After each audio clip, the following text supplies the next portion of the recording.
We're live. All right. Well, another effort to communicate with assholes. Sorry. Oh, I see.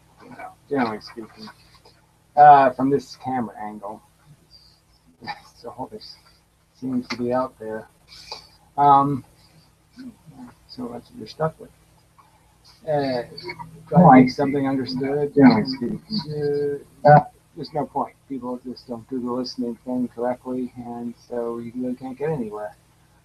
Anyway, I did want to make an add-on to the gravity inertia thing, so I thought I would do that. The video is okay-ish, but it just left out a semi-important feature that should be in there about the when actual electrons are moving towards each other and why they repel because of that force. Because I sort of indicated in the previous video that the absorption of the momentum through the process of acceleration would, in essence, create a lack of force coming out the front, so to speak.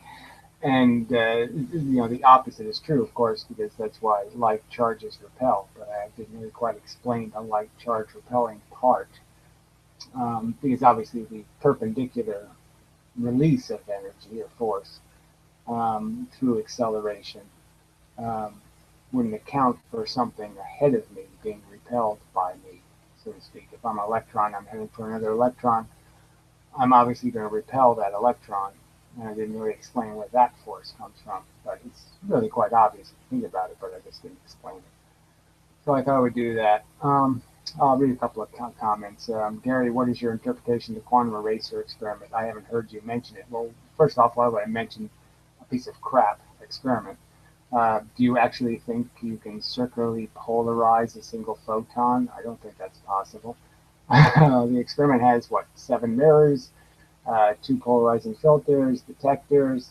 Yeah, I'll eventually get around to analyzing it in the sense of just pointing out why it's a preposterous pile of shit, but it's a piece of shit as an experiment. So, that's why I wasn't on that subject, and I was on a different subject. I was clearly pointing out how physics is misrepresenting the two-slit experiment, a very simple experiment with not a lot of complicated parts, and they aren't accurately describing that experiment.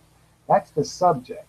Now, you want to change the subject, that's your prerogative, but that's the subject of the video. So you want to pretend that there's some other magic you have that's going to solve that. I don't know what the solve is, okay? If they can't get the simplest experiment right, you're going to trust them to tell you what these other experiments mean. Well, they can't get that one right.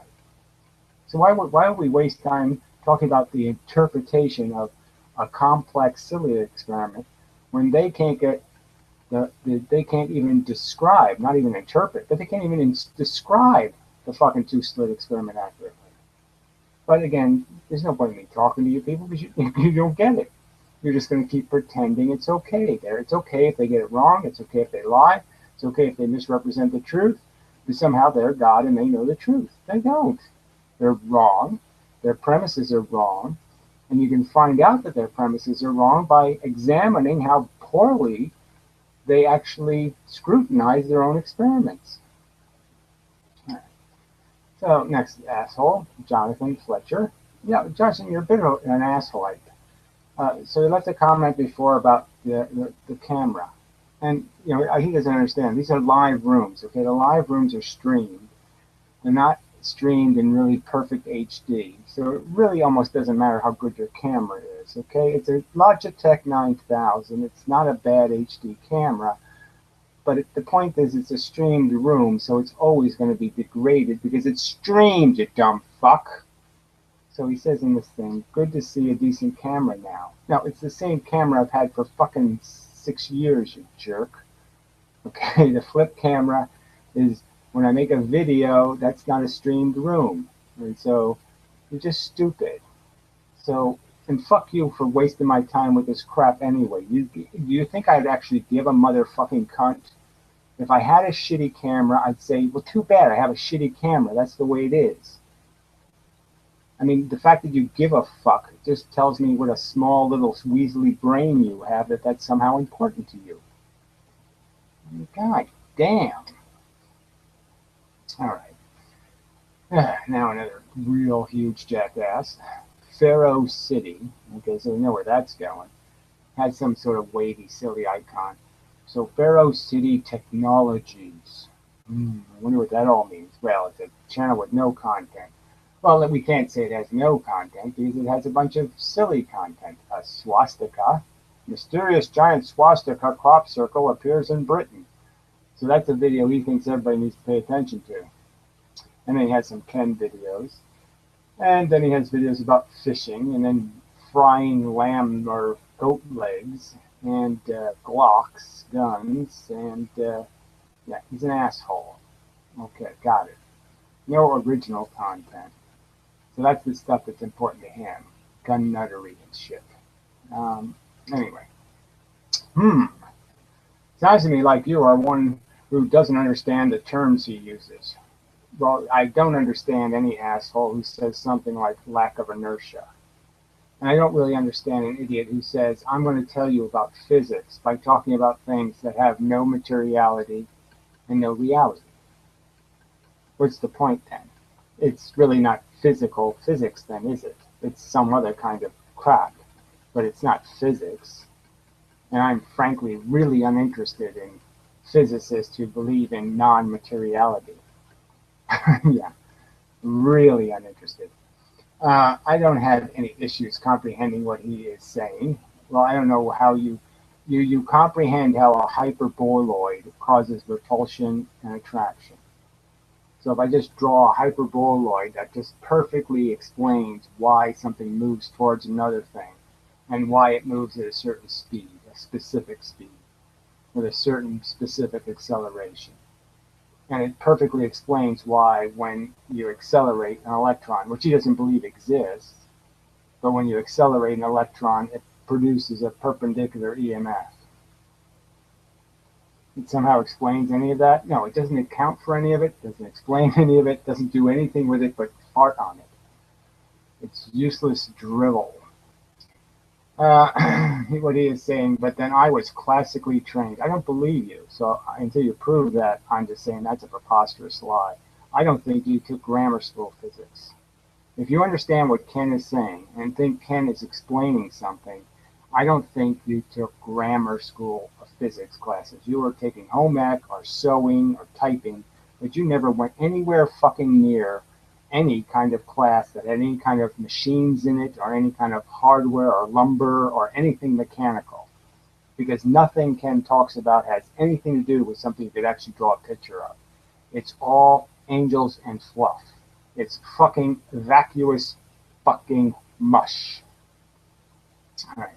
As a physicist, I say you're lying. Okay, I'm just going to say it. There's no fucking way you're anything called a physicist. There's no way you have a degree. There's no way you got through high school physics. You're full of shit. I agree with Ken's assessments. Well, again, Ken's assessments aren't anywhere near anything classical physics, and certainly nothing since like retards like Maxwell or something. You have to go back way in history where they still believed in God and mush. I mean, even Newton believed in silly God theories. You seem to be fairly inarticulate in your attempts. Funny. You can insult me all you want, okay? You don't have any content at all, you inarticulate little weasel. So you haven't made an argument here of any kind. You're just insulting me. Now, where's your counter argument, jackass? Oh, that's right, you didn't make one. Certainly not one relevant to the video at all, or the points made in the video at all. Your ideas are all over the place. Well, no, they're pretty specific. They explain gravity, explain time dilation, explain inertia, which Ken doesn't go anywhere near either. You know, lack of inertia, that really makes sense to you. Saying the words lack of inertia somehow makes coherent sense to you. You somehow have an equal sign with a few sentences that can explain what the fuck a lack of inertia would be. You stupid retard. And that makes your arguments unintelligible to an idiot. Yes, a moron won't understand what I'm saying. Somebody who has no logical capacity or has no understanding of material physical dynamics, the actual things and rules. Do you understand the inverse square law? Do you understand that there's a rule that basically describes gravity and all the other forces as if they're point source? Do you understand what a point source would be? Well, a point source would be that the source is from one single point and it radiates out at a constant divergence. Now, why don't you explain how kin accounts for any of that? Asshole. Okay. It sounds like you're just being acrimonious to me. Well, who fucking cares what you interpret anything to be, because you're a liar and a fool and don't accurately understand what he is postulating in the first place. I understand that somebody who says atomism is a bad idea is a retard. Somebody who doesn't understand that energy is quantizable, and that's a provable fact. That's just a fact. Okay? There's no fudge in the fundament of the quanta. And as much as Ken wants to insult Feynman and all the rest of that shit, the truth is that does blueprint. Feynman diagrams are an accurate representation of what takes place. Shithead. Shithead. Shithead, shithead, shithead. So anyway, fuck off, asshole. Make an argument or fuck off. I don't really give a fuck what you think. I don't care what you smell like. I don't care what any of this, your silly interpretations of nonsense are. Make a fucking argument or shut the fuck up. An argument isn't just whatever this is. I agree with Kim's assessment. That's not an argument, shithead. Explain what a lack of inertia is, please. All right, free speech zone, asshole. Free speech. Underline zone. I've only watched some of this video. Well, that's just wrong, wrong, wrong, wrong, wrong. You don't type shit until you watch the video. You just don't. As a courtesy to the person who made the video. Gary, you wrong. You're going to waste time? Or what? Oh, Nazi guys in here too. Oh, isn't that brilliant? I came here to talk about the concave Earth. You know the Earth is concave, right? No, I'm not going to bother with that. I have my agenda, Joe. I'm not doing the Joe show, Joe. So if you can't make a rational argument about something reasonable, then no, wait. I just want to hear your opinion on it. No, there's no opinion. Okay, I don't believe in anything. Is the Earth? What do you think the Earth is? The leprechaun theory either, Joe. And I'm not going to waste time proving to people that leprechauns don't exist. Okay, I'm not going to do that, Joe. Idiot. But Gary, I thought you. God. I mean, you're sitting there reading retarded comments, and then you got to deal with a retard in the room. This is just such a horrible place. All right, I've only watched some of this video and didn't understand it completely. So again, that's just such the wrong way to play. If you're gonna bother, then you better listen to the videos. I'm sorry, if you're not interested enough, then just fuck off, okay? But you're not gonna be able to do this the Reader's Digest version. You're going to have to listen to the videos. You're going to have to try to understand the concepts. And if you fundamentally don't understand something, you have to point out what it is you don't fucking understand. You quote this sentence that I don't understand. But he ends up quoting a sentence that I explained later in the video. So what's the fucking point, you idiot? All right. I'm unclear by what you meant when you stated that. Now here it goes. Gravity starts with this effect on protons and electrons. So yeah, do you don't understand that? I'm pointing out that the first matter that gets affected by gravity, the essential, the smallest, what we know, yeah, protons and electrons are affected by gravity. And so maybe they're the things that are making gravity relevant to matter. So yeah, I even said it's a nuclear force, gravity. It's not affecting the big pieces, it's affecting the little pieces. I say shit like that. You don't understand that? A regular orbiting body is full of electrons and protons, and when it accelerates, they absorb black and red. Yet the electrons and the protons are absorbing a specific kind of polarization. Okay, now I made it clear. I'm using the words black and red to indicate just 2% of the possible polarization that exists. So 2% of the gravity is of this black or red variety. And that's the stuff matter is sensitive to. Now, I made that fucking clear in the video. All right. And so it will accelerate towards a similar object. And so it will accelerate towards a similar object. I never said anything like that. So that's not a quote of mine. The only thing that can make electrons and protons move are black and red arrows. I didn't say that. So you're not even quoting me. You're misparaphrasing me. Okay, what I said was the absorption. The absorption. Okay, and I'm using black and red to indicate polarized direction. So what's absorbed is polarization in a direction. Shit. All right, so now he says, you left neutrons out at the end of that quote, so I assume the black and red arrows have no effect on neutrons. So here you go, right? I had a whole portion in the video where I discussed neutrons. I said I really don't want to get into neutrons, okay, because they're not really relevant to the real black and red part of this. And I simply said, yeah, neutrons are probably a mixture of black and red, okay? They're really not neutral. They're just mixed, okay? So they come out as the effect is neutral, but I'm pretty sure that a neutron is basically like a magnet. It has both the red and the black pole, where the electron is the black and the proton is the red. The neutron has both elements. So it's neutral, okay, gravitationally and magnetically, but it's not really neutral in the sense that it is made of both substances.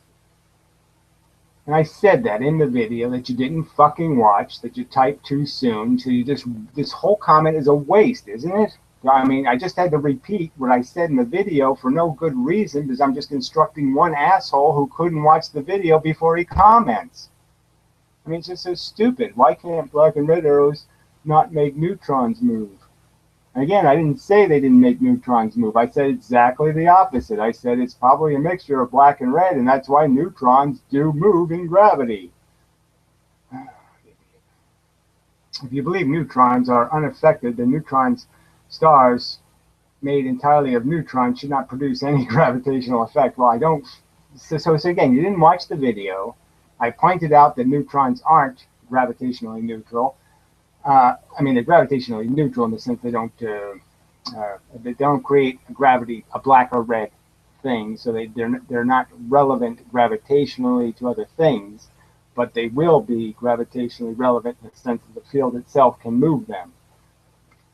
So field gravity will affect a neutron. A neutron can't make gravity. So the reason a neutron is different, it's like it will be moved by being in the sun's gravity, but it can't produce any gravity. So that's the catch. Dumbass. Something like that. But anyway, it's in the video. I said I want to talk about it, and there's a comment just sitting there wasting everybody's time. I made it clear why I was leaving neutrons out, because there's just no point. It's not significant to the big subject, and the big subject is the real active players are the electron and the proton, because they're the ones that create this idea of repulsion and attraction, you dumb fuck. So I'm deleting your comment. Don't write comments on my fucking videos until you watch the fucking video. I mean, that's just rule courtesy number fucking 1, you dumb cunts. Ugh.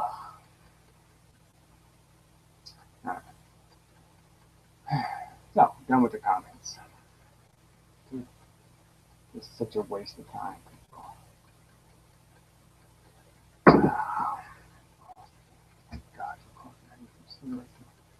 Anyway, so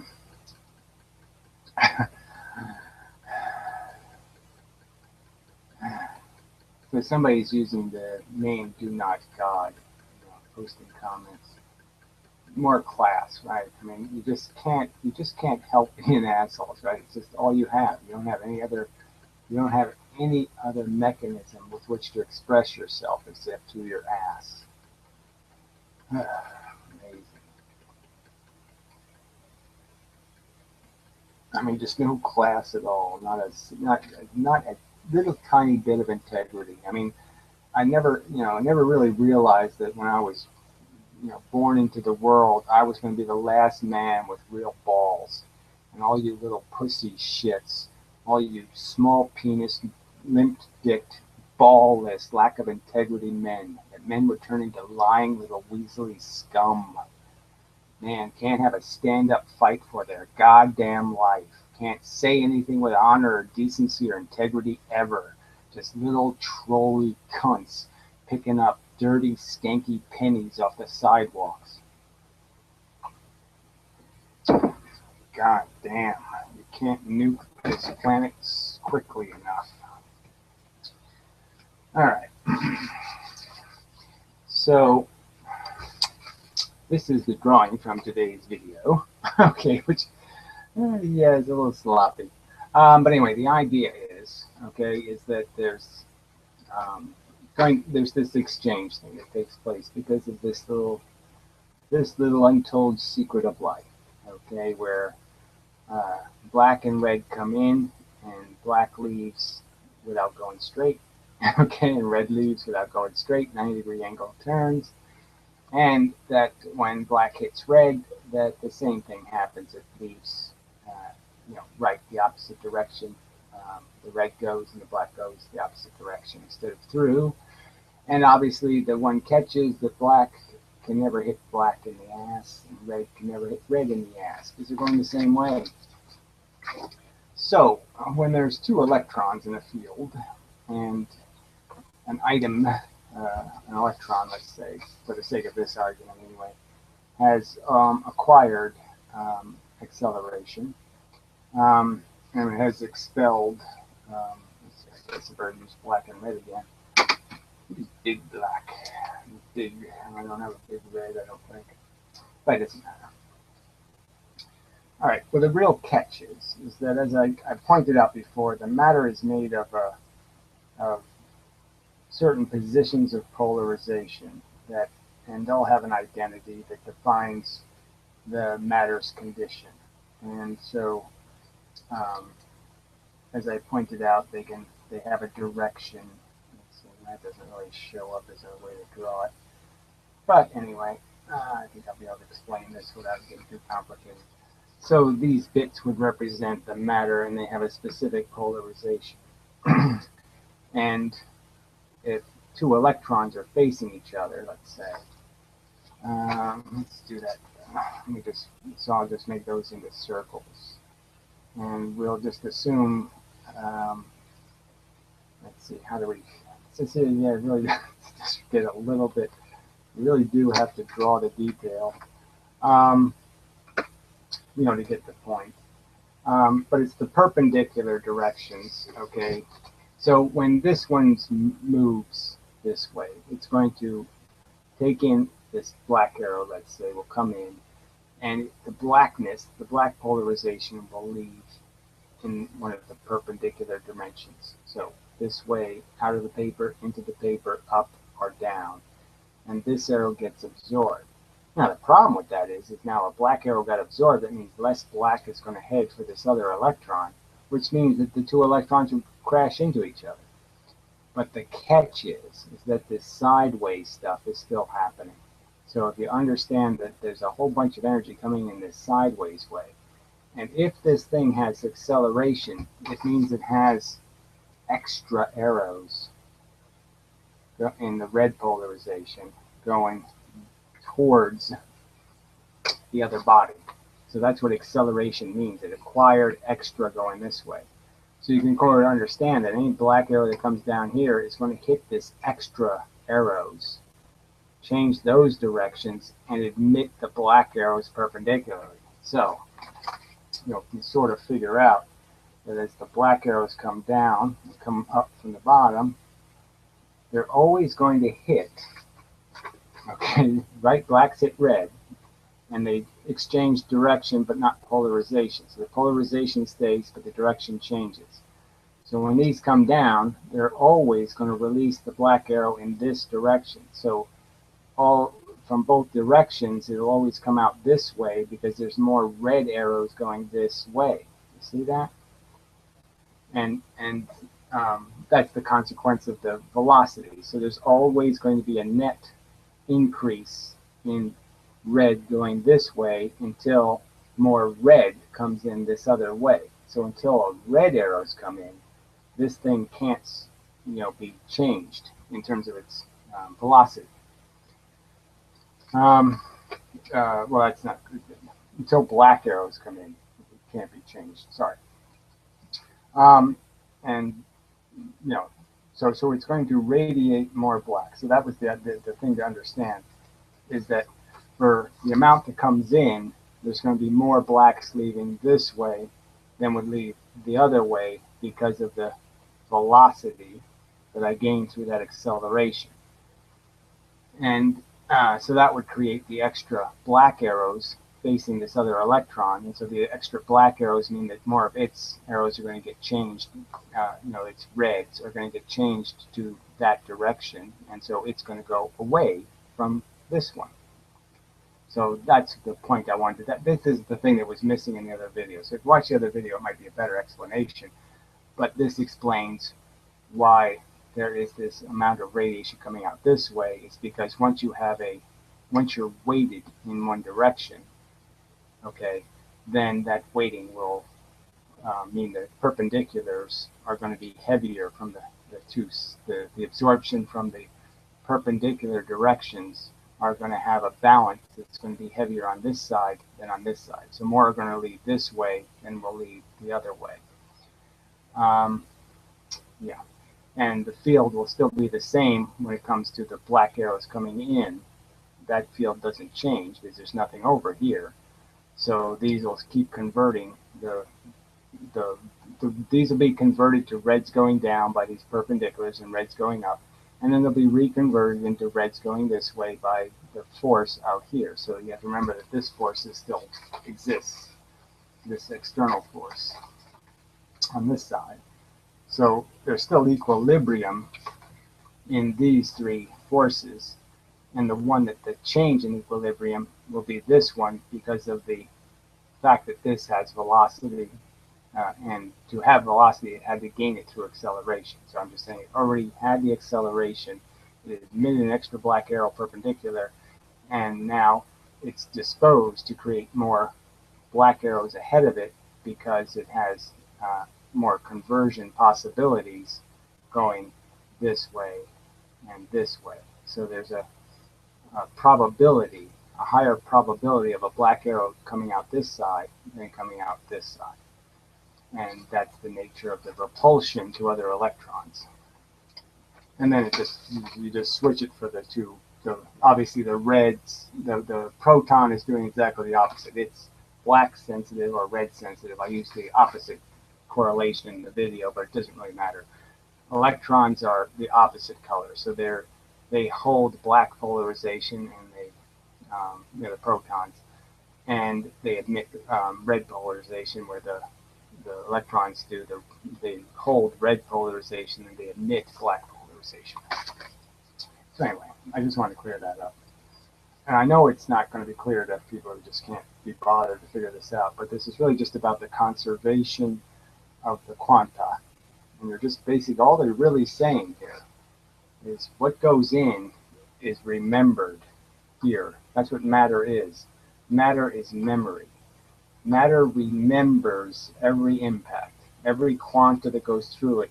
It sort of has the memory of the accounting here. It counts each beam, and if it's been hit by one more quanta from one direction, then it has that as a velocity.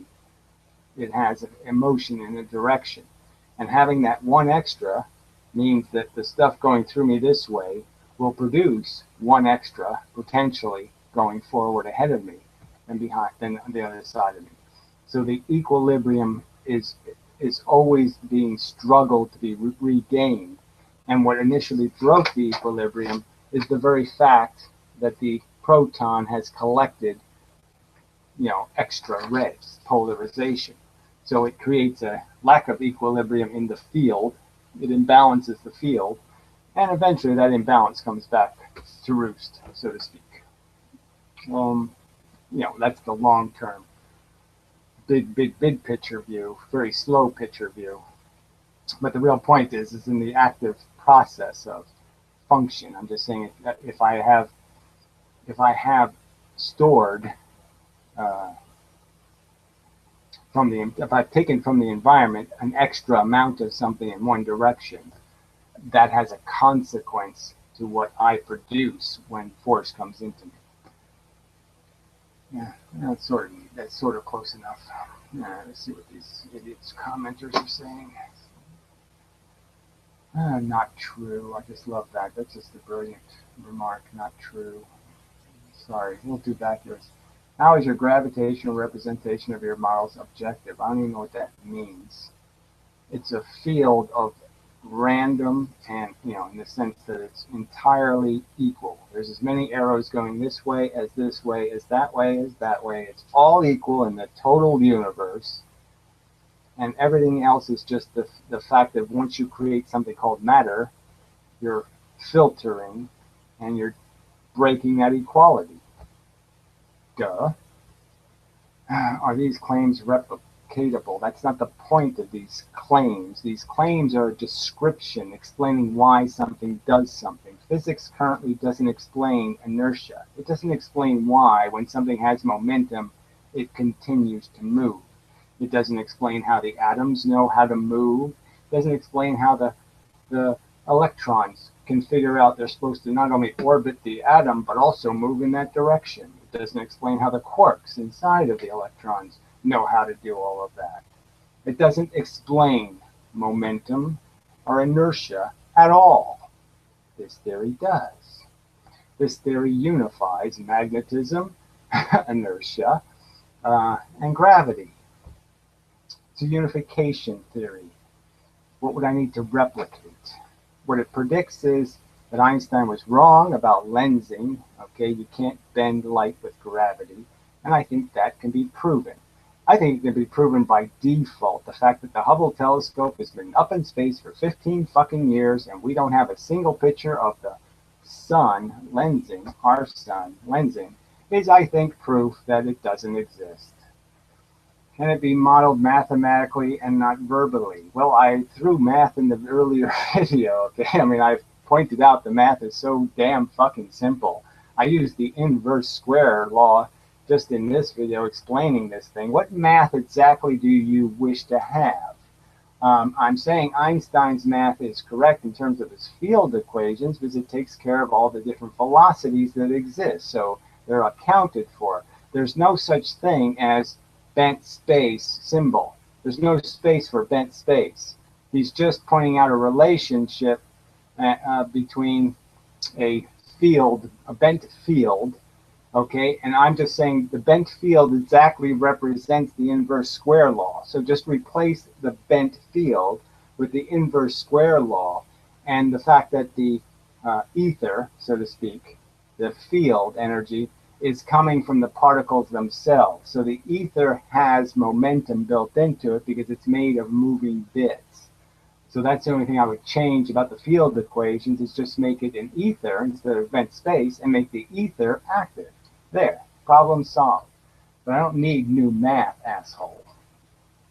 Newton's math was really quite sufficient for most circumstances. I mean, all Einstein was doing was accounting for the speed of light and the fact that the sun's center of gravity is changed by the movement of the planets, and Newton didn't account for the sun's movement. All right, can it be mild mathematics? No, you can't just make physics with claims and assertions. That's not what I'm doing. What I'm making is, I think, rational arguments explaining why something happens. Physics is telling you that photons split in half, go through two slits.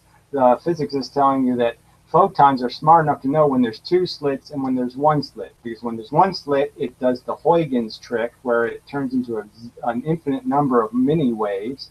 And somehow the photons know when they go through two slits that they can't Huygens, that they can't turn into a million waves, because then it will be the four-slit experiment. So that's what regular physics is telling you. Now, I'm saying I have a competing theory that I think is a little better than that fucking Sasquatch pile of crap. So I think I can just make claims. I can make claims that photons splitting in half and photons reading minds and multiverses is absolute shit. Made up fucking fairy tale explanations that have nothing to do with anything called physics. All right, how do you prove this way? Well, I'm saying I can prove that I think they can prove by just aiming photons, which I think they can do now, or aiming electrons at the two-slit experiment, and they'll prove the fact that they're more likely to diffract the closer they are to the surface. So the closer to the surface they shoot the electron, I'll guarantee you, okay, I'll guarantee this to you. If you shoot the electron next to the surface, it'll be diffracted, and if you shoot it right through the fucking middle of the opening, it won't. I'll guarantee you that result. So no Heisenberg bullshit. I can know exactly where the photon went. I can fucking aim it, and it'll go right the fuck straight through. If you go here, shoot the photon through the middle, no diffraction. Through it and shoot it near the edge, lots of diffraction. That's going to be an absolute provable fact. All right. A model is better than mathematical representations. That's what I'm giving you, a shithead. You see these drawings? That's called a model. Right. The truth of the two-slit experiment is this, okay? Two patterns, not one, two patterns superimposed on each other. The truth of the single-slit experiment is this, not this lie. That's called a model. A drawing is a model, asshole. Not true. I don't know what not true means. Oh, that was Sydney. Okay, so it's two different people. They both have crappy icons. All right, not true. A model can be false. Well, frankly, equations can be totally inadequate, totally lacking enough variables to be sufficient to their purpose. They can be totally unfinished, and they can have wrong. Even Einstein did that. He had formulas where he had constants that were wrong. So they can be wrong, asshole. And what I'm telling you is the two-slit math doesn't represent this pattern at all. The two-slit math says that this pattern just keeps going. That's what their math says. You know what their math says? It says it's something even more preposterous. What it says is I can make the opening this big, and they're saying technically that the light going straight through this huge opening, right? So the light going straight through really is having all of this interference shit happening. It's doing all of this weird crap. It's just doing it with little tiny bars now. The bars are so close together that you can't see them, but they're still there. That's their argument, okay? That the fucking photon going straight through this really wide gap. So theoretically, I can make the gap 5 million miles, and they'll say there's still a gap. The photon still interfered with itself, and the probability wave is still in effect. Yes, there's like the probabilities almost guaranteed the photon's going to go in a straight line, but there's still some kind of 0.0000 times 10 to the minus 58 probability that it went somewhere else by their math. So that's what their math says. Their math says I can have slits this fucking wide, shoot a photon right straight through the middle, and their math says there's still some chance that photon went to Mars. Do you think that fucking actually is a chance? Do you think that ever happens? If I ran the universe up for a million, zillion, quadrillion years, do you think that photon ever goes to Mars? Well, I'm saying you're an idiot if you do. So math can be full of shit. All right. Anyway, model can be false. Well, again, it's a lot harder to have a false model, right? This is a model of gravity. Oh, yeah, it's a pretty damn good model. With no way to prove it. Well, I'm just saying the models won't work. That's what's great about models, is you can see them not work. You'll see the pieces fly off. You'll see the, then it just jumps over here. You'll see somebody say that. And you'll say, oh, your model sucks because you didn't explain how it went from here to here. You didn't connect the dots. That's why they use something like mock gravity. Why don't you look up mock gravity? Yeah, because it's a great model.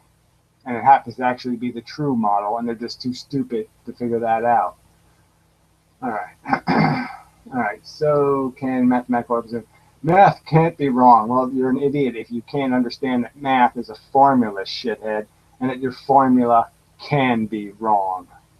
Oh man, you're really dumb.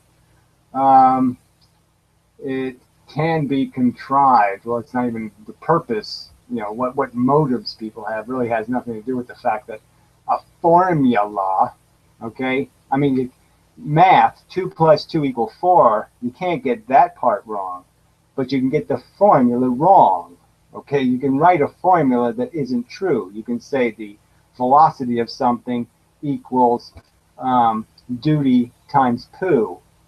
Well, duty times poo won't equal the velocity. So you can write a formula that's wrong.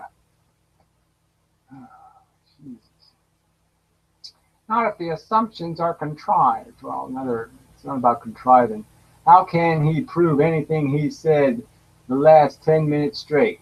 Again, it's not my obligation, okay? Theoretical physicists don't prove anything, jackass. They make arguments, rational reasoning arguments. I just pointed out, you think it's reasonable to think that photons know how to duplicate themselves, go through 2 slits, do some wave math, and then figure out where to land. I'm giving you a rational explanation that basically says, no, that's not happening at all. Photons crash into electrons. Electrons accelerate. They accelerate not in straight lines when they're in fields. And there's fields around the surfaces of the 2 slits. Those fields turn the electron. When the electron turns, it means it readmits the photon at an angle, you dumb cunt. There, it's a physical, mechanical explanation. No magical photons, no reading minds, no Heisenberg bullshit. Jesus fucking Christ. Well, again, I pointed out how you can prove it right now. I say right now they can probably aim electrons at the edge of the slit, and they can figure out that whenever the electron goes near the edge of the slit, it gets diffracted, and whenever it goes to the center of the opening, it doesn't get diffracted. That's a guaranteed, provable fact, in my opinion. No doubt about it. Let's see. How can he prove anything he said in the last 10 minutes? We don't need faith in him. Do we need faith in him? Well, again, where would I be arguing for that? I'm sitting here detailing every fucking bit of this. None of this is me. Oh, take my word for it. Where the fuck do I say that? This has nothing to do with taking my word for anything. All right? It's detailed, every little drop of it. Everything's going to be explained. Everything. Like I said, I don't leave like physics. I don't leave inertia off the table and just pretend we're not going to deal with that. Momentum. No, it's momentum. It just has it. It's magical. You're given explanations like bent space. Oh, nothing gets bent. That makes a lot of sense. Not. I mean, at minimum, they could have said, there's a structure in the universe that bends. But no, they went the step into imbecile territory and said nothing gets bent. That's stupid. A bent space is basically saying a bent ether. They're saying something with a structure bends, not something with nothing. Nothing can't bend, you idiot. So that's the shit you're falling for, you dumb cunt.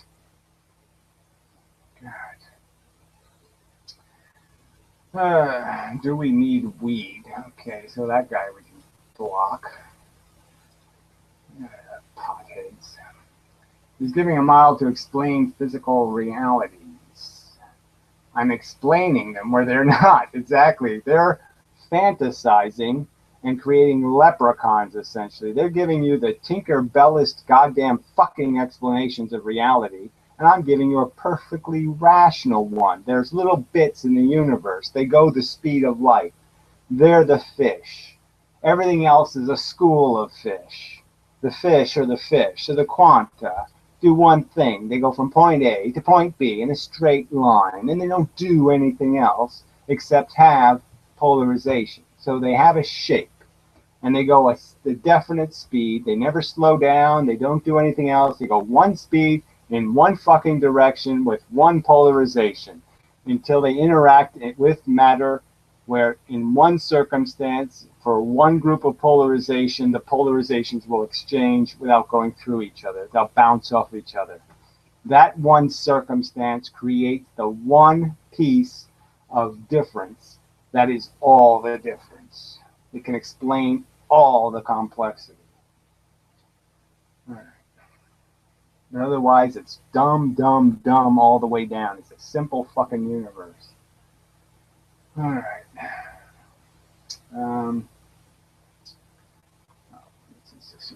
Oh, I mean, this gets dumber and dumber. Let's see. Dark matter. Oh, we're not going to go there, are we? Let's see. How did I lose so many comments here? He's doing a model. Okay, without turning physics into I don't think you can philosophize physics. I'm not philosophizing. I'm giving, like I said, how is it philosophy to say, look, idiots, gravity's not nothing, it's something. Okay, and the field energy is obviously what's moving the planets. Okay, the planets aren't moving because nothing gets bent. They're moving because something, okay, passes through them that gives them velocity. It accelerates them and gives them velocity. That's why they're moving, idiots. Okay.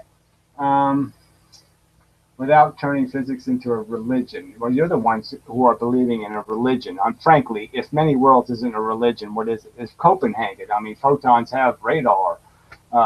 Isn't a religion. I don't know what the fuck is, jackass. You're the one fucking praying to Tinkerbell, fuckhead. Let's see. Inmendum strikes me as deeply religious anyway. Well, if that's how you get struck, there's no argument here. So just give me one point I've made that sounds like religion. Just one single thing that sounds like I've said it just happens that way. Go ahead. Show me where I've given the same explanations that physics give, which is nothing. They don't explain inertia. They don't explain momentum. They don't explain gravity as anything real. They just pretend the force comes from bending nothing. So you have an automatic infinite amount of force, right? You just bend the nothing more and you'll get more force. Isn't that convenient? In a universe where you're supposed to not be able to create energy and matter. Anyway.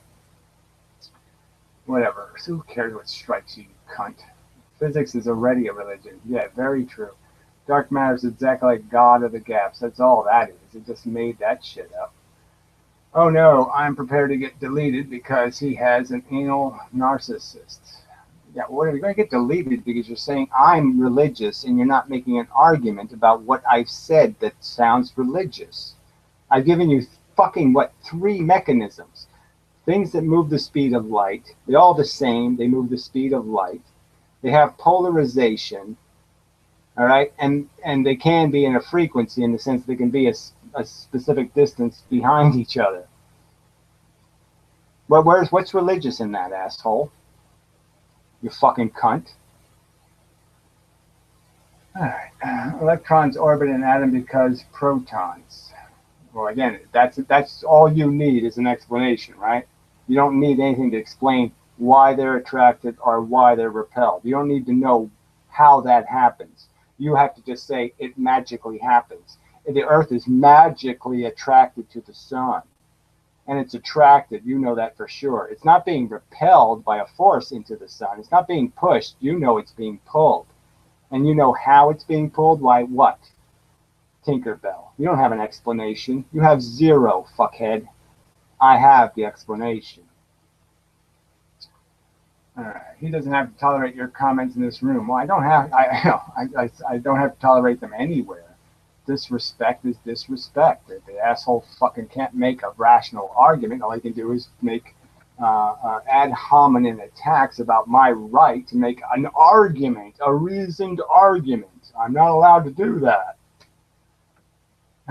Electrons are attracted via Coulombic force from protons. Well, again, what does that mean? What do you think that force is made out of? They're calling them virtual photons now. You realize that, don't you, douchebag? They're actually saying, oh, it acts just like it was photons, just like it was little bits moving the speed of light. They've quantized the force and called them virtual photons, you stupid cunt. Yeah, they're not virtual, jackass. Electrons are bound in orbit an atom because of protons. Well, again, that doesn't say anything about bound by what? What force? What entities? How do they acquire their acceleration? What magical function takes place to make them accelerate? They have to absorb it, shithead. And they have to absorb it from the force, shithead. You fool. No, you're an asshole. Yeah, the photoelectric effect I've mentioned in videos, dumbass. That proves my point, you stupid shit. That's back when Einstein was trying to prove that photons were a material thing, jackass. That's back from the particle wars when fucking photons were going to be particles, you stupid cunt. So that's an evidence on my side, shit for brain. This has all been figured out. Well, if you're going to bring up the photoelectric effect and say that's evidence of wave theory, you're really, really, really, really, really fucking stupid. It might be proof of a holographic universe. Well, I don't know what the hell that is, but fuck you, it is not. Suck dick and eat ass. Now, you go fuck yourself and die. Get cancer and fucking die, and I mean it as sincerely as I possibly can, you fucking useless sack of shit. You can't man up and make a real argument. You got nothing to say but crap and shit, okay? You shit talk on somebody else's video like you know something, and you prove nothing. You demonstrate nothing. You make not one coherent counter argument. You bring up nothing as a counter argument. So yeah, fucking die soon, you stupid piece of shit. Fuck you.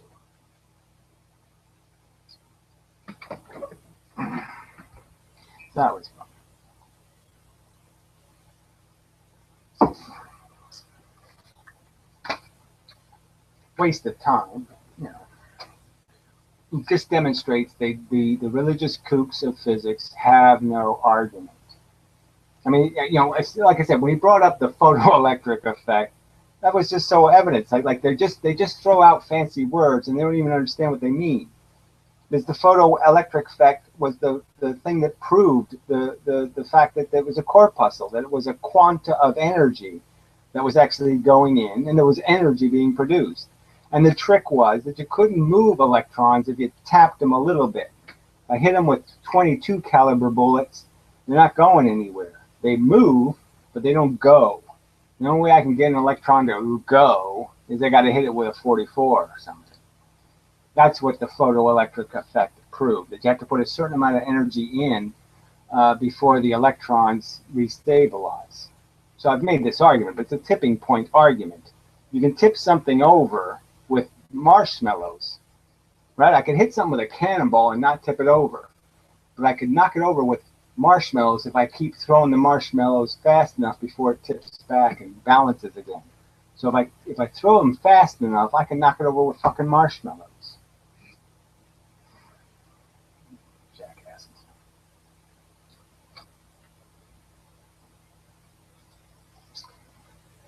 I do hate this scum.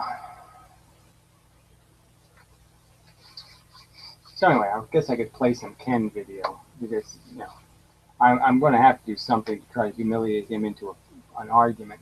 He's such a fucking asshole. Claiming he knows something and that he won't, you know, he won't man up and try. Like I said, I'm a reasonable person. I'm just not going to accept somebody telling me I'm not being reasonable, because I am reasonable. And, you know, a bullshit explanation is a bullshit explanation.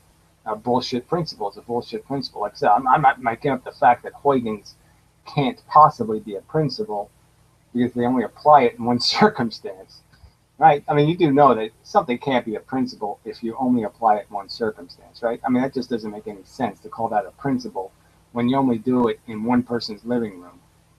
That can't be a principle. And, you know, dark matter is another one of these things where you're just saying, come on. You got to have evidence for something. You just can't make it up because you want it to be there, because you need it to be there. You have to explain why there's some reason the universe says it's there. There has to be some kind of universe says it's there. Some sort of fact of the universe that says it's there, not because you need it to fix your math. It's your bullshit math. You know. Oh, I don't know. Why are we doing this neutron star stuff? I mean, really. I would first argue there's no evidence of a neutron star. Okay, so again, that's just what they're surmising it is based on the fact that it has a certain profile of emissions of X-rays, and I think it's part of the speed issue. But we can't collect neutrons like that. There's no evidence that neutrons do that. So you can say there's a neutron star. I have no evidence that there is. So I don't know which one. How do you want me to explain it? As I just pointed out, I think neutrons have both positive and negative polarization, red and black polarization. So how are they any different than protons and electrons? They're not any different. They're just made of both. I mean, you don't understand the difference between, like, say, they say magnetically there's no such thing as a monopole. Okay, so magnets are always two pieces, but we kind of know that an electron is a monopole and a proton is a monopole, and so the neutron is just the magnet of that connection. But it's the same thing. And there is no such thing as electric anyway. Electric is just a consequence of magnetism. Magnetism is what the force of magnetism, the EMF, the radiation produced by magnetism, accelerates electrons.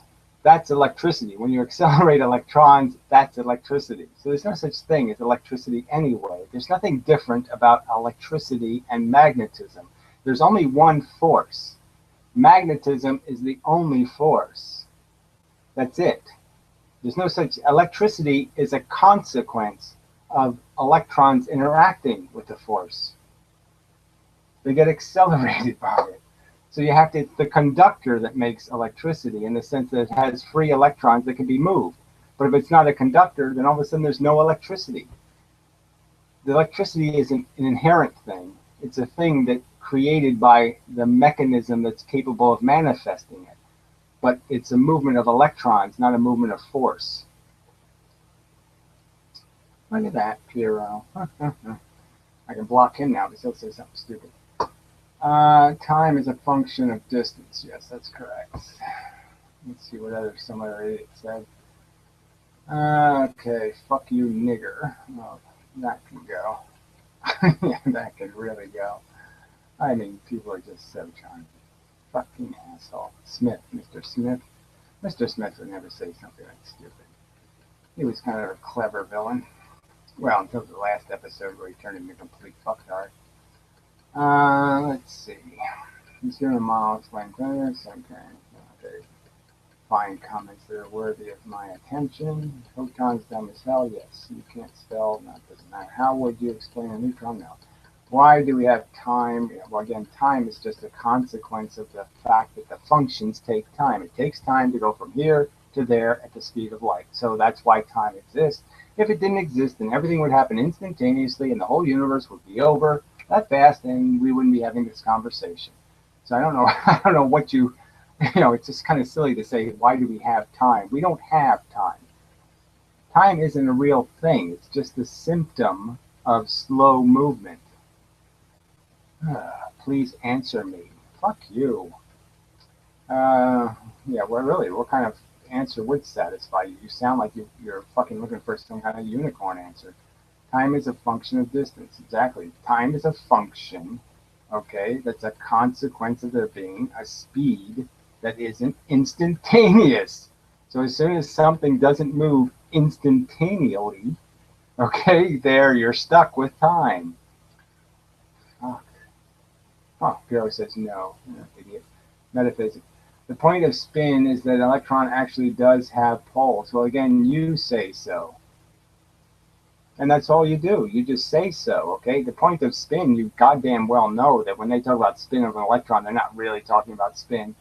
They're talking about position and orientation. So, no point in having, I don't want to have an argument about its spin or its poles, because I'm saying there's no point in it. We know it doesn't have poles. It doesn't create any attractive force to protons I mean to each other. So we know there's no way to connect two electrons to each other. All right. Oh, okay, people. No, that's no good. Thanks. That's useless. Let the force be with me. Whatever that means.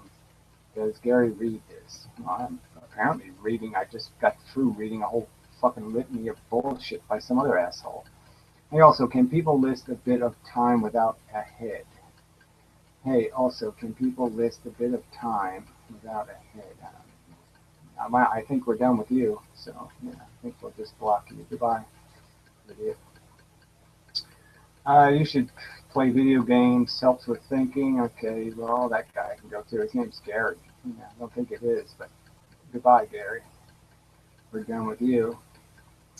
You also just say so. Well, again, I'll also just say so. Explain why so. So again, just bullshit once again. I'm giving the Occam's razor. I don't need electrons to have any spin character if I give them the only feature that's important is their velocity and their acceleration. That's when they're doing something. When you accelerate an electron, you create EMF, and that's the only time that it really gets interesting. And then also when you accelerate an electron, you might not be accelerating a straight line because it moves in the field based on the field dynamics. So it won't go straight. If it's in a field, it won't go straight. And if the electron doesn't move straight, then it's not going to emit a photon straight. That seems logical, right? If I hit a freaking electron with a momentum of a photon, and the electron moves crooked, obviously, when it re-emits me, the photon, it's not going to emit me straight because it's moving crooked. Durr. I don't go for this whole I'm just saying so crap. I'm not just saying so. I've tied all this shit together. I've explained what is vacuous in their argument. I mean, why don't you tell me how physics explains momentum? I should give you this brilliant answer of how exactly momentum happens. Is the space making something keep moving? Is that what you're going to argue? That, oh, there's not only bent space, but there's lumpy up space. And when something has velocity at lumpy ups, and it's always falling down a hill, and so that's why it keeps moving, is because it's always going downhill. I mean, what's your explanation for momentum? How do the littlest bits, the smallest quanta, how do they acquire this thing called extra velocity in a direction? Material velocity. How do they express that? And I'm explaining how they don't, because it's the force. The force is what keeps things moving. When you have velocity, you actually have it. You own it. It changed your shape.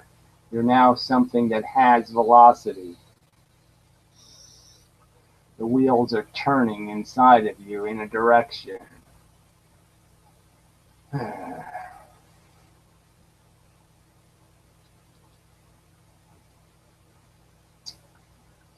where was I? Let's see if I got muted or anything now. Everything's okay, it looks like. Oh, that's good. Nice quiet period. Oh, here we go. Wasting time again. A spinning charge is really a circular electric current. Well, that says you. Okay, a circular electric current doesn't mean anything. Okay, so it's absolutely useless to the point. The point is that however you manifest the exchange of the momentum, the photon goes in and photons come out. Force comes out. So we know EMF goes in one form. It's retained in a form, and it emits a residue perpendicular. And I'm just saying that's the conservation. I don't need any, the spin dynamics can be the dynamics of what happens over a period of time to recycle that momentum through all the little bits. I mean, if there's a zillion quanta inside, let's say there's a zillion quanta inside of an electron. Well, obviously, when I put a photon in, that momentum has to be spread across all of those zillions. So every zillionth one of those things has to spend some of its time moving in the direction that the photon was moving in. So obviously there's a huge amount of exchange of this energy. But I'm just saying that we don't need to explain any of that. We just need to watch what goes in and what comes out. And that part's really easy to do. So we got some asshole with the name Nigger or something. So I guess we just block that. I don't know why YouTube doesn't give you the choice just to block any name that has Nigger in it.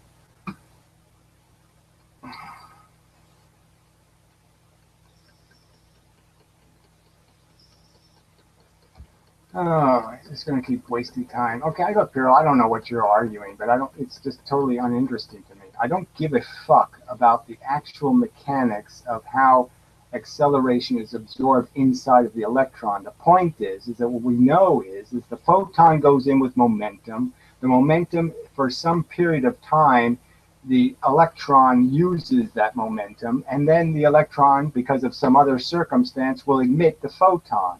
And I really don't give a shit about all this other crap at this time.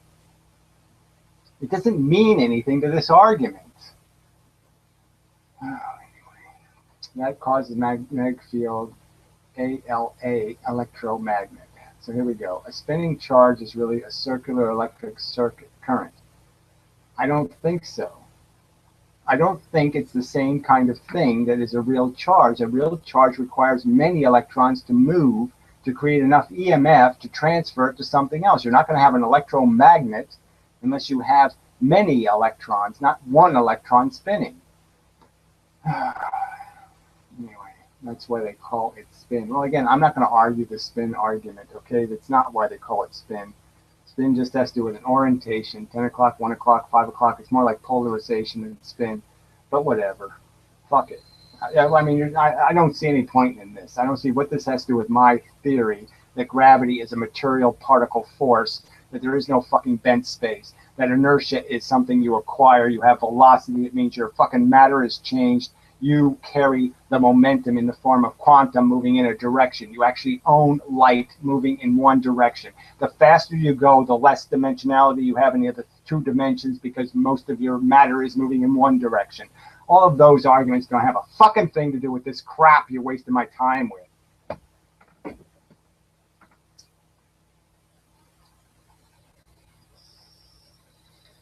Well, I'm just saying, it's not a dipole. So you want to keep saying electrons are dipoles? Fine, I don't care. I just don't see how it's relevant. My point is, okay, is that a certain polarization goes in and it comes out in a different fucking direction. For fuck's sake. Perpendicular. Stuff goes in one way, it goes out perpendicularly. That's the point.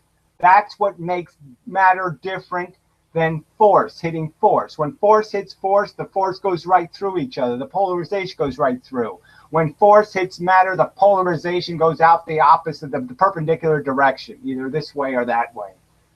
Fuck. That's the point that matters, you stupid shit.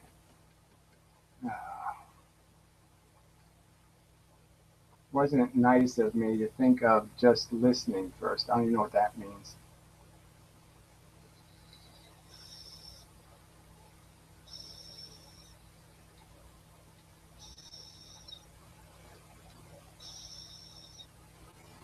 Well, I don't see how it's a comment on the monopole if you want to keep trying to turn electrons into a dipole. I just don't see the point. The function difference is obvious. And it's critical to the whole, yes, the rest of my theories completely depend on it, so I really don't see any point in me saying electrons really are producing both fields. They're not producing both fields. They're producing a segregated field, and the two fields being created by protons and electrons are exactly the opposite fields, and that's why they function exactly the oppositely. Fuck. If they were dipoles, then they wouldn't be doing that. They would be creating as much of one as the other, and then they wouldn't be affecting each other.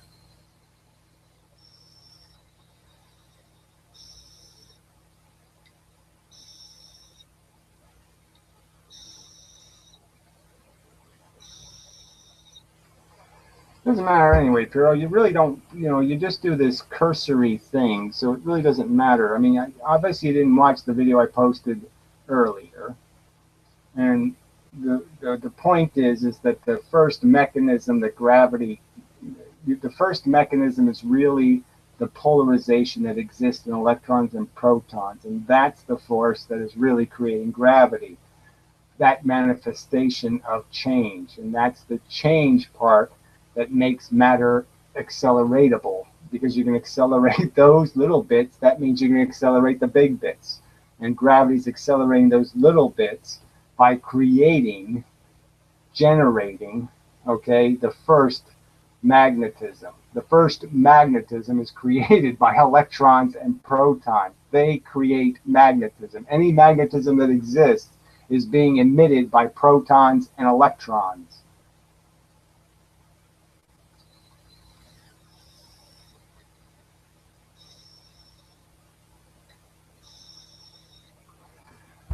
Oh, here we go again, Cooper. You state that all matter is protons, but you are missing the is-ought gap. I'm not going to do that. Pertaining to electrons and protons. What are you talking? All matter is photons. Well, I'm saying that electrons and protons are made of photons in a sense. Okay, they're not actually photons with frequency. They're photons in the sense that they're quantons. Okay, so of course you're not listening either. I've said everything's made of quanta, that quanta moves at the speed of light. When the quanta moves at the speed of light at a frequency, all right, polarized and at a frequency, we call it light, electromagnetic radiation. Okay, when it doesn't move at a frequency and it's polarized, we call it magnetism, shithead. And when it's neither one polarization or at a frequency, it's gravity, dumb fuck. You need to go back to classical physics and the laws of motion. Newton destroyed this theory. Well, again, I don't see how Newton destroyed anything I'm saying, because everything I'm saying is consistent with Newton. Newton's rings. Okay, you don't need no fucking magical photon splitting in half to make Newton's rings, do you, shithead? Did Newton know what Huygens was? Butt fucker.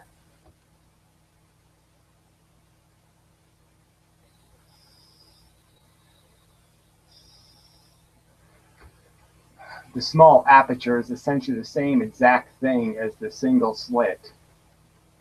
You know, so you don't even need Young's experiment to find an interference pattern, dumbass.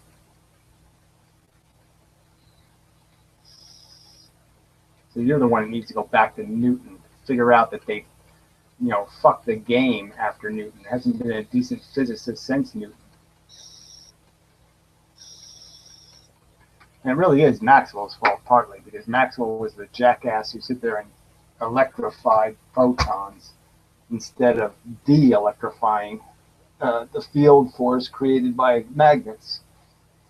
The field force created by magnets has nothing to do with frequency. The only reason why frequency is at all relevant is because you have to sit there and evacuate a conductor if you're going to move the electrons. You can't move electrons. Once you've cleared the electrons out of a wire, you can't move them anymore because there's no electrons in the wire. You have to let them back into the wire before you can move them again. So that's the only reason why frequency is relevant when it comes to magnetism is because you have to evacuate, you have to allow the electrons back in the wire if you want to push them again.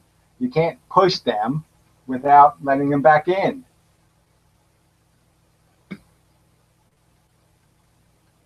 I don't know what the ethics of the is-ought gap shit came up. I mean, Cooper is obviously on some sort of fucking psychedelic drugs or something.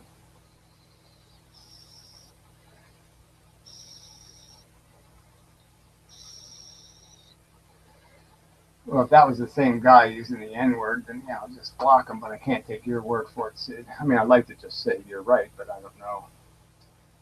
But I'll just wait for Cooper to say the N-word, and then we'll be done with him.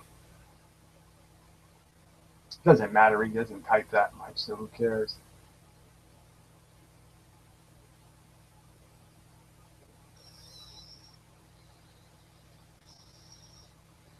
But man, it's just so disappointing. It's just so many assholes on Earth. We really should have a war. The great asshole evacuation war. Have asshole concentration camps and really mean it this time. I mean, really make lampshades out of these fuckers.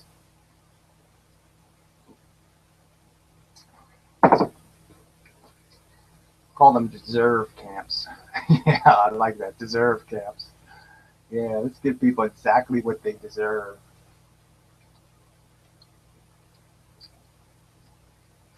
I don't know, Piro. It was the same comment. I don't even know what that means.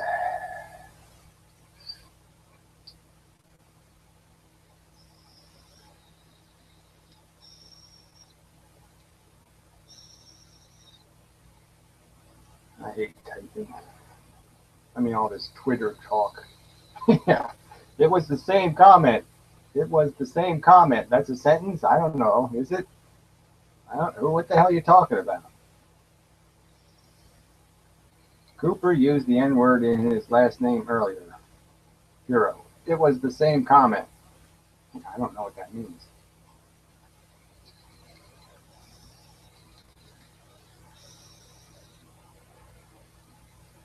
Nope, nope, nope. I don't know. I can't figure it out. Cooper's comment was the comment the N-word guy posted. Well, that just doesn't make any sense, okay? The N-word guy's name had a different comment, so I don't know how they posted the same comment, but that's not what I see, but whatever. Point is, I don't care until I see him do it. I can't say. So I'm just saying, if I take your word for it and you're wrong, then, oh, damn, yeah. Well, it really doesn't matter because we know Cooper's an asshole anyway, so yeah, I'll just get rid of him anyway because we know he's an asshole. So yeah, fuck it. Who cares? Yeah, never mind. I don't need witnesses. Yeah, fuck it. I mean, yeah. I was like, I'm gonna miss Cooper. No, I'm not gonna have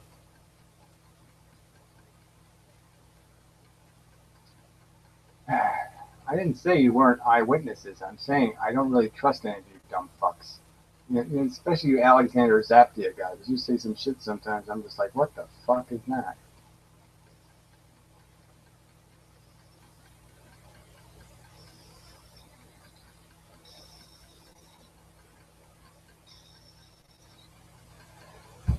All right. So let's see. Is any other work left to be done? Yeah, I wish I could. I have to do a. I'll have to do a regular camera video so I can draw the picture.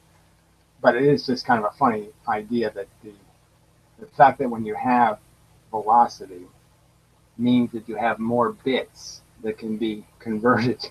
Okay, so the tangential force becomes more relevant when you're going perpendicular to that force, and the force becomes totally irrelevant as you're moving away from a force, right? And obviously, a force coming at it would still be relevant, but it's always going to end up going perpendicular. So that's the neat thing. So it's just kind of funny that when you have velocity, you'll make more force coming out of your face, okay, just because all the conversions are likely to be with bits moving that way because you have more bits moving that way. So that's the perpendicular direction they'll go. They'll take a left turn in your case, I think, camera wise. They'll all go the way the conversions are made.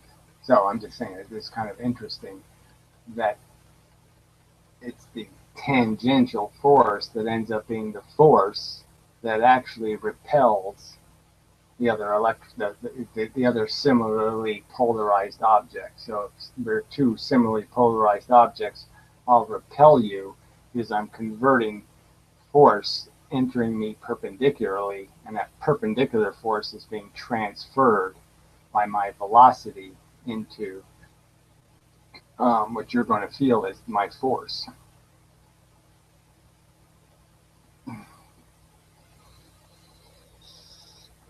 And likewise, as you're pushing more force at me, that's going to slow me down. It's going to retard, and I'll reflect. So all the head-on collisions are a reflection of the polarization. So if a black comes in and hits a red, the black ends up going right back that way. And so we're like mirrors to each other's force, and I'll end up reflecting back at you anything you throw at me if I'm moving towards you, which is also really interesting.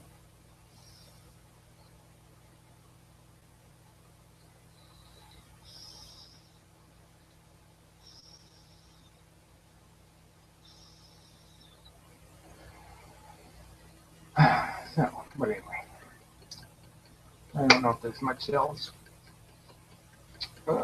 Comments have slowed down, which is good. Oh, Puro, I really don't want to play jokey games. If a black hits a red, that's racist. Yeah, whatever. I use blue and green. Would that also be racist?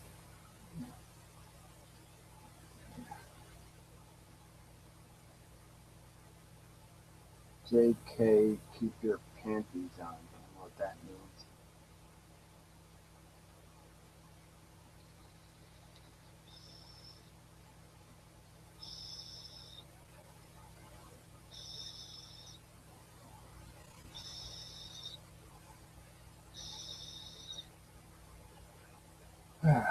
Useless dribble. I mean, it's kind of amazing. You know, I sit there. I've done it before. I mean, I played Feynman, misrepresenting the truth. You know, doing this thing. Okay. Single slits do this. No, they do this. So I got Feynman doing it. Then I got Lewin doing it at MIT. Then I show the guy from Harvard doing it. And still, I can't get one comment where somebody said, you know, that's really fucked up. That all these physics professors can't accurately describe one of the simplest experiments in all of physics. I mean, the simplest physical parts. No mirrors, no lenses, just a light source, a hole, and a target. And they can't accurately describe what happens. And not one fucking commenter could say, gee, Gary, that's totally bizarre, isn't it? Yeah, that's so fucked up. I don't even know how to say that's fucked up loud enough or big enough to say that's so fucked up. But that's just so fucked up. The smartest people in the world can't accurately describe a hole and a target and a light source. Instead, they're going to have to keep doing this shit. The spin of the electron is dangled from the trisector vector of the vector. What does that have to do with the fact that physics professors can't accurately describe the simplest fucking experiment in almost the known universe? If photons cause gravity, well, they're quantons, but anyway, close enough.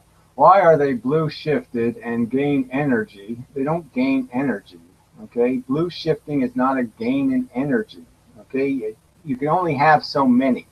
So one blue photon and one red photon have exactly the same amount of energy.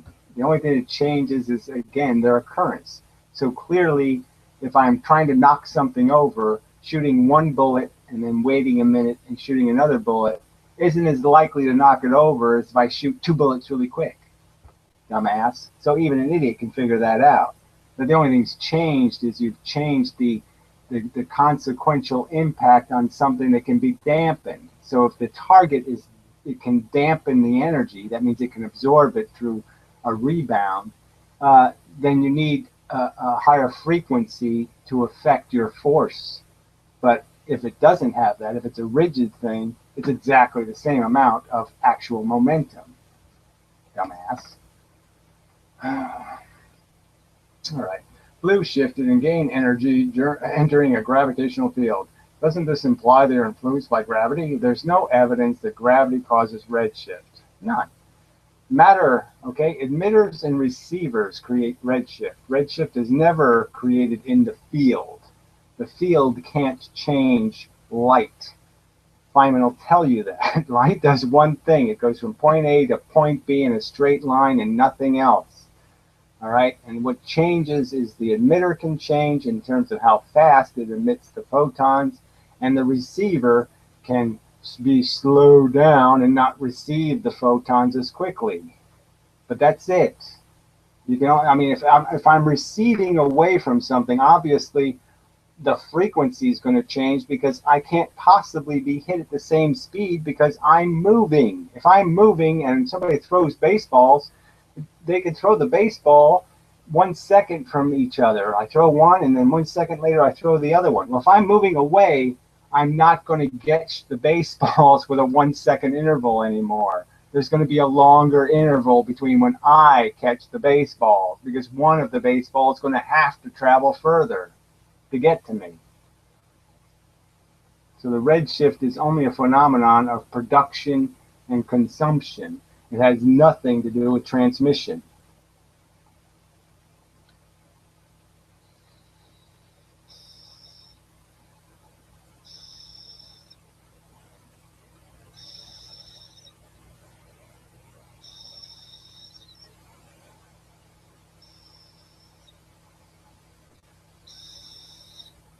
I mean, I really didn't want to bring up the Einstein thing, but I just keep bringing it up because people keep talking about lensing as if it's a real effect, that photons really are bent by gravity. There's no evidence you can slow a photon down coming out of gravity. There's no evidence you can speed a photon up going into gravity. And there's absolutely, really is no hard evidence that a photon has ever been bent by gravity. None. The Edinburgh experiment was a piece of shit.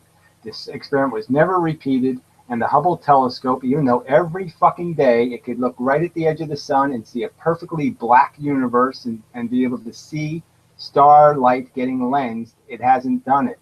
And the reason why it hasn't done it is because it doesn't happen. They'd love to be able to give you pictures of, hey, look, we can see a star that's actually behind the sun.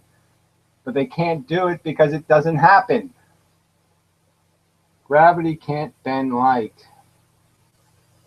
Gravity can only affect things that exist in 3 dimensions, material things.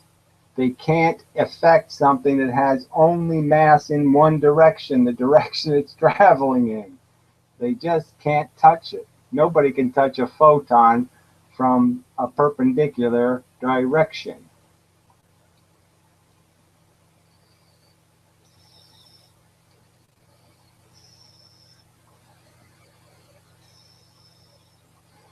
Exactly. The only thing there is diffraction. It's diffraction through the electrons that obviously would be around the very surface of very dense objects. Obviously, the sun probably has a 500-mile corona that's full of electrons. So sure, if you shoot light through the 500-mile area right next to the sun, you might be able to diffract light. But again, you're not going to lens it. But the diffraction is not going to be consistent. It's going to be diffracted like a rainbow is diffracted. So the light's going to be split. So if you ever find that it acts like a prism and you end up taking the white light coming from the suns and you end up splitting it into its red, green, and blue, then you'll know that's diffraction, not lensing.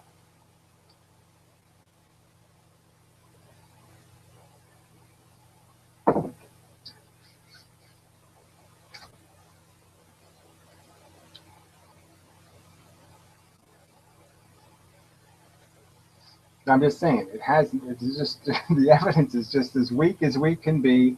That's another comment nobody else has just said. They never just said, you know, Gary, you're right. It really is weak fucking evidence. They really don't have any strong evidence you can bend light. I mean, we take huge magnets, we still can't bend light. You can't put photons in the Hadron Collider and make photons go around in a circle. You can't do it. You can't bend them.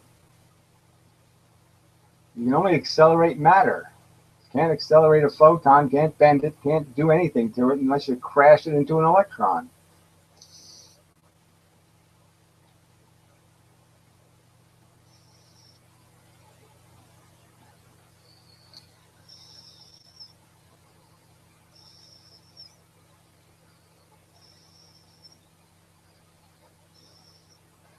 Well, it's the density of the lens. So, I mean, well, it's actually a surface phenomenon again, right? I mean, let's see. So when the light gets bent, by water, it's just because of the density change between the air and the water. So it's really kind of a surface phenomenon that the light you see is being corrupted by the surface transition. So it's not getting through, it's not going from the surface to the air in a straight. So that's what's making it crooked. to think about that for a minute. But yeah, that's what bends it down. It's getting, well, it's like look, the same idea as a prism. Prisms are really bending the light on the surfaces, not interior. The interior doesn't bend the light, the surfaces bend it. So it's the transition into the surface of the glass that is diffracting the light. And it's the transition from the dense water to the less dense air that the light bends at a different angle, because the surface electrons are different than the interior electrons, and so they're moving at a different angle, so they diffract the light at a different angle. They don't represent the light accurately.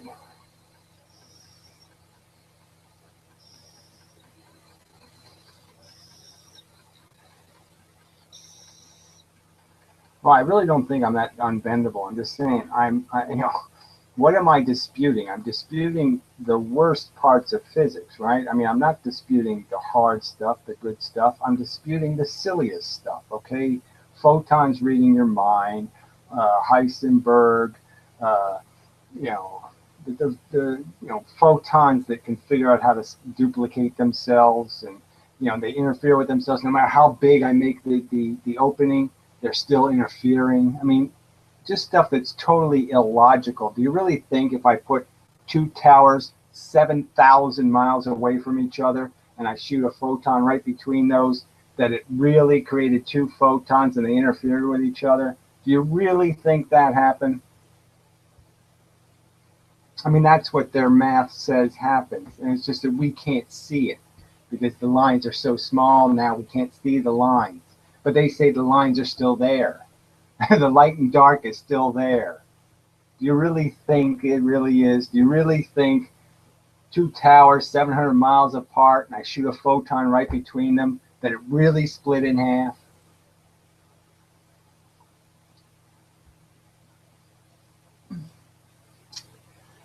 Bending light is like bending, Gary. Okay, I asked, as I am toying with the water and space idea. I don't know what that means, but so the red and blue shift show different densities rather than wavelength, or they are the same thing. Well, the trick is look, there's no such thing as a white photon. So you're already in trouble when we start talking about a photon, right? Because what we're really talking about is a collection of photons. So you can't make white light until you have at least three photons, right? A red, a blue, and a green. So there is no such thing as a white photon. So there's only a mixture of light. And you're just talking about which photons get bent how much. So the green one was already there when it hit the prism. The red ones were already there when it hit the prism. The blue ones were already there when it hit the prism. And all you're talking about is, why do blue ones bend differently than red ones? And I think that's kind of obvious, that they bend different because they accelerate the electrons differently, because their impacts are in less time, right? So the longer the electron holds the photon, you could almost say, right, the longer the electron moves before it readmits the photon, you could sort of understand that that would mean that if it's not moving in a perfectly straight line, if it's moving at an angle, that the angle would be bigger the longer it moves in that wrong direction. So the more it moves in that wrong direction, the more the angle, when it finally releases it, is going to be off. And that's all that's really happening. So in the intense light, the angle is less because the electron technically holds the photon for less distance. And with the red light, there's a longer distance that the electron is actually moving with the photon's momentum. All right, let's see. I gotta go work now. Wounded. Next time. I like your idea. Keep it up, sir. Good day. Okay, thank you. Stupid old Piro. No, I think it's like Ripple. Oh, fuck you. And the Ripple says both towers. I'm talking about what they say, Piro. I'm not talking about what you are saying, because you have now some third theory now. My obligation is to debunk current physics and replace it with my theory, not to debunk current physics and replace it with your dopey theory.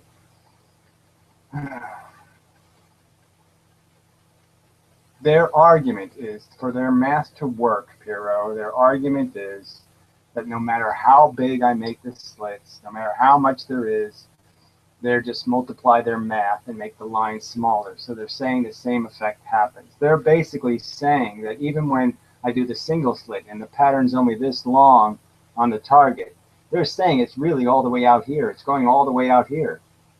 So no, that's what their math says. But there's no evidence that that's happening. If I put a piece of photographic film way out here, way over here, I won't catch photon A. It'll never land there, ever. And yet they'll contend they exist. That's why their math is wrong.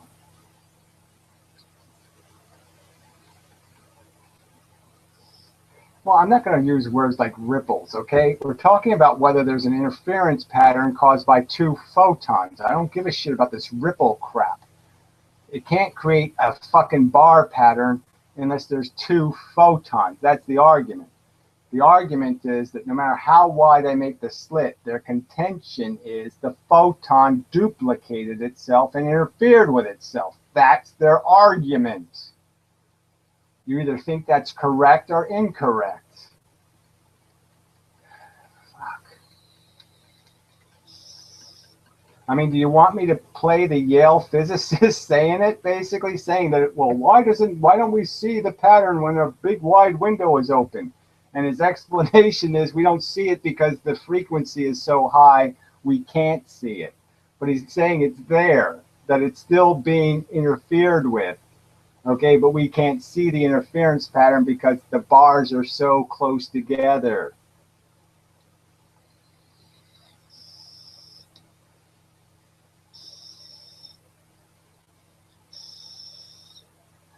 Well, I don't know what you've been trying to say, jackass. You haven't said anything I can understand. I've been trying to say that for years to you. Say what, shithead? Either there's two photons or there's not. I mean, could you be a little more clear? Do you believe that the photon duplicates or don't you?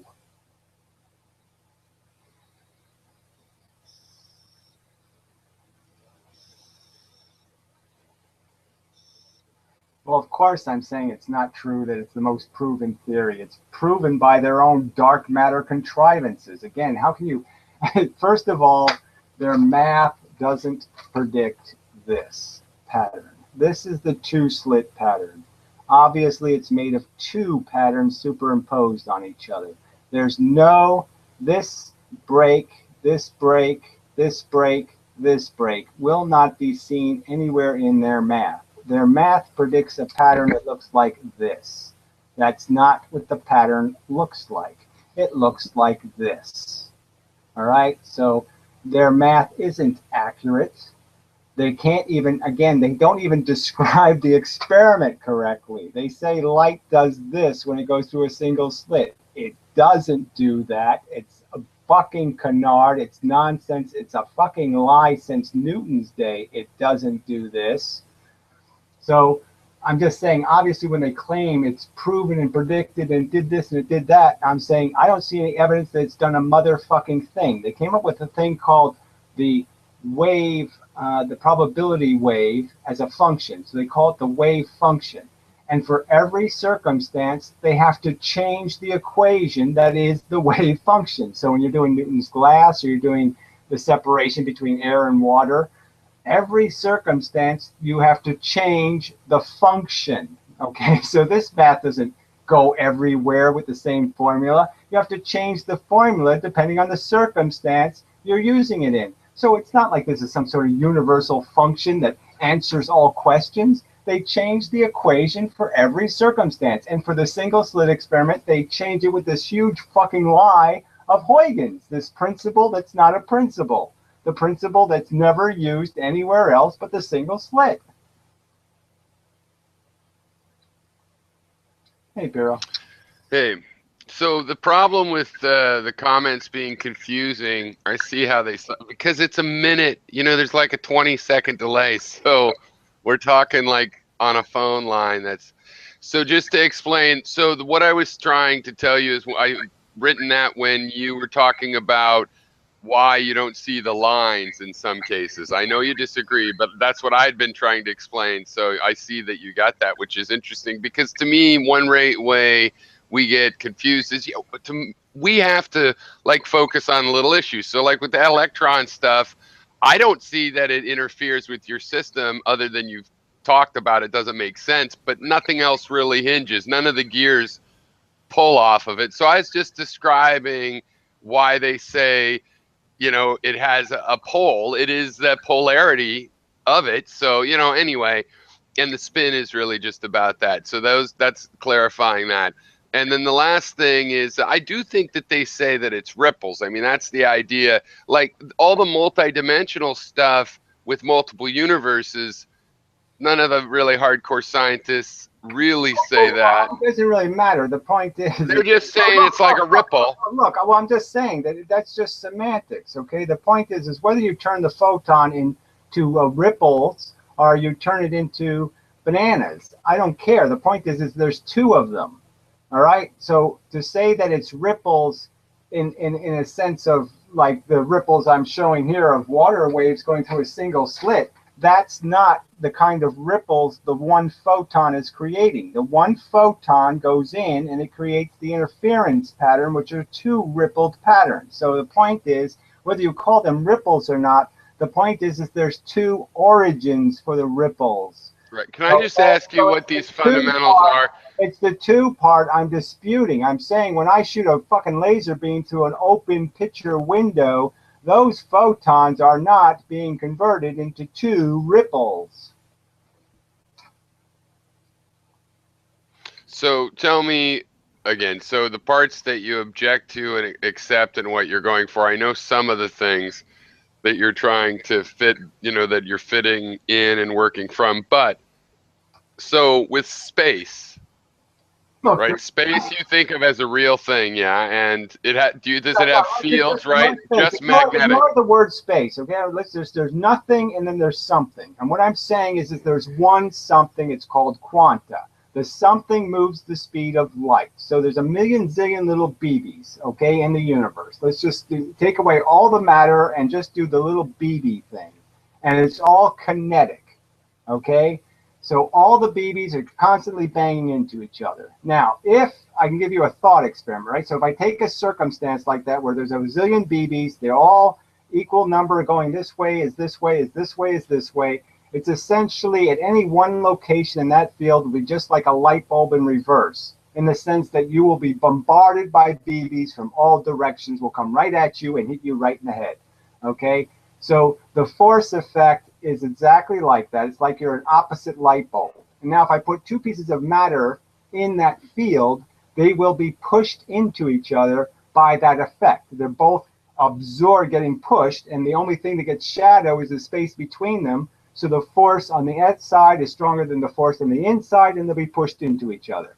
Now, the way that I have to make this work in the sense that kinetic reactions are invisible, right? So a kinetic reaction happens like this, two things, one thing goes out, one thing goes in, it's invisible.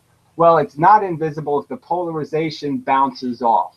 So if now polarization is reflective in certain circumstances, so when certain polarization hits matter, its polarization reflects or moves perpendicular, then we now have action in the universe, because now directionality and polarization aren't tied to each other anymore. They're going in a separate direction, so they're being filtered. And that's why I bring up electrons and protons, because they're the first filters. They're the first thing that's taking field energy coming in one way, taking the momentum in one direction, and releasing the polarization in the perpendicular direction. So they're splitting the momentum from the polarization and essentially changing the universe. So the main motivating... Breaking the equilibrium by separating polarization from momentum. So is like one of the motivating principles to not have attractive forces? No, yeah, well, that's, of course, it's all push, okay, in essence. But then that, in a scientific theory, you start to sort out what's the fundamental and what follows from what. That would be pretty fundamental. I mean, I know you've been talking a lot about that. Exactly. And I'm just saying it's intuitive in the sense that what's easier, pushing or pulling? To pull something, I have to grab it. To push something, I just butt my head into it. It's the simpler force. Push wins the But odds. what makes things so, to clear up again, what makes things go in a circle sometimes? Well, I don't even want to get into the circle stuff, but it's just field energy. I just said if you just do the BB thing, you can sort of understand. Well, when the fish are going in the circle, is it like spin where it's just a metaphor? It's not really a circle? It's a point. But I'm saying it doesn't have to be because of the scale it's on, okay? It's all moving at such a freaking, a scale that, talking about movement is kind of silly. But the point is that there was field energy coming in at this thing, right? And say I had a proton in the middle of this thing. Let's make a red thing in the middle, so just so we balance the forces. You can just understand that if there was any tension between these things, so these things can't crash into each other because they repel each other. The external force is always coming in this way. So what I'm saying is there's always shadowing each other. So I'm just saying that whatever momentum gets absorbed here doesn't hit this. So you see what I'm saying? It always creates an imbalance in the field energy, which always drives the things together. So there's always a push. But if things can be repelled, why couldn't they be attracted? What's the difference? I don't get any difference. Well, I just pointed out the difference. Okay, well, say it again. I didn't see the difference. I understand you're saying. Well, let me tell you what I heard you say. I only got. Here's the thing. Now, I got how you were saying there's an equilibrium. Hitting it with something or pulling it with something. That's why attraction doesn't work. How do you attract something? You have to grab it and pull it. Hitting is easy. Pulling is difficult. But when you have repelling, two magnets, it's repelling. They don't touch. Well, I'm saying that the repulsion is the gravity when you magnify it. So I'm saying regular gravity is only using 2% of the gravity. Because there's the pressure, right? Regular gravity is only using 2% of the quanta in the field. It's only 2% of the polarization in the field gravity is actually affecting protons and electrons, right? Electrons are taking the red, protons are taking the black. Those are only two of the colors of polarization. Now, a magnet is, because of the structure of the magnet, is actually converting all of the colors to red or black. So it's turning all the polarizations into just two polarizations and therefore magnifying the gravity extensively. And so that's why magnetism is so much stronger than gravity, is because magnetism is magnifying, coincidentally, the gravity. Huh. Well, it's starting to fit together more internally, but I still, that's interesting. If I guess I didn't get the idea. I would have thought it was more action at a distance that you were rejecting, but it's really no. Well, no, I get the general idea. The tractor beam has always been a hard science fiction thing to take seriously. For example, a tractor beam. A tractor beam would be an anti-gravity beam, right? Because you basically have to be evacuating the force somehow, right? So you're letting the internal force push it. But that's the only way you can create attraction, is you have to get rid of the repulsion between you. So you get rid of the repulsion, and then the repulsion on the outside pushes it towards you. Which is what suction. The one traction you have, suction. Of course, you need a tube to contain it, and you're just lowering the pressure, and it's really being pushed from outside. Yeah, I get it. I get the common sense of that. The pressure of the universe is the only pressure there is, and everything is just a valve letting so much of that pressure affect it, right? So everything, there's only one external push, and everything else is just a regulating. Kind of like you ever, when you were young, you play with the hose and you make it go back and forth, and it almost looks like a rope that you're whipping.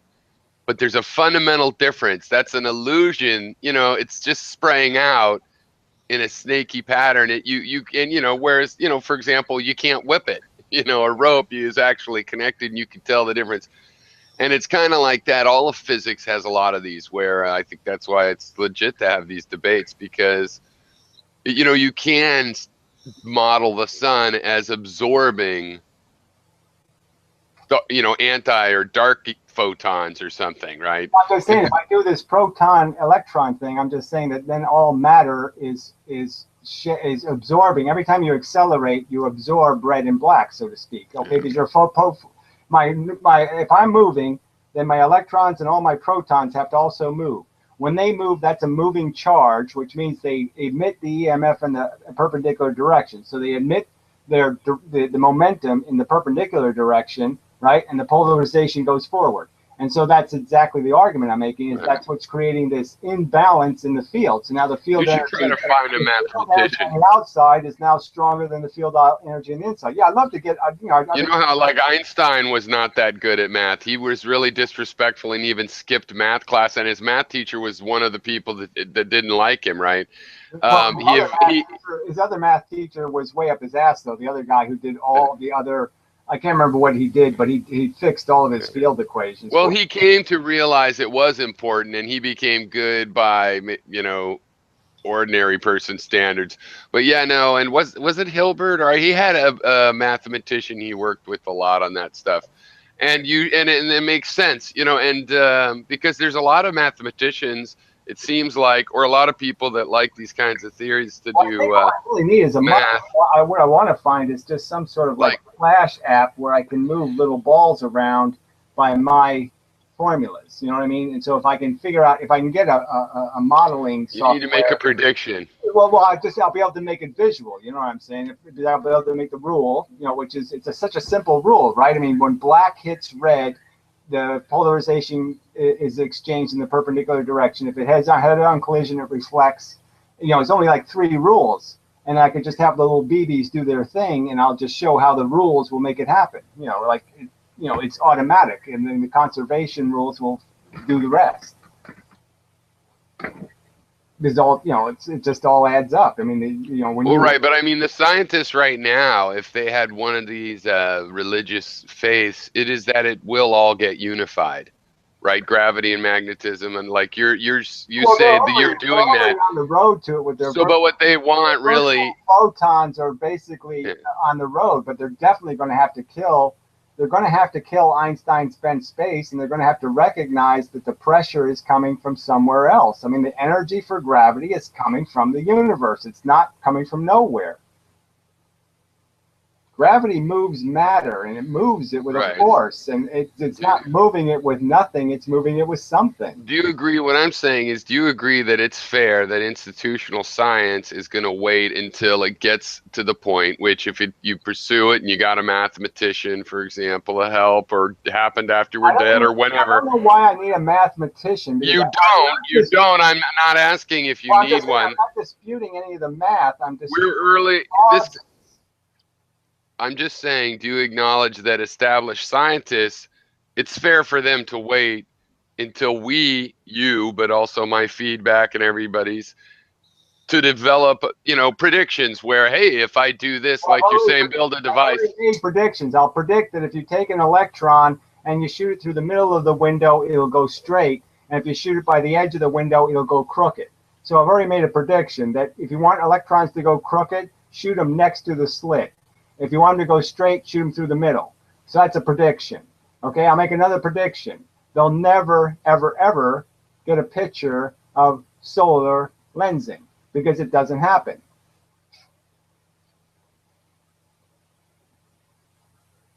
Well, you know, that's an odd one, because I think that, you know, it's fair to question that particular results. There's been so many other results, but it is a very difficult thing to get. So.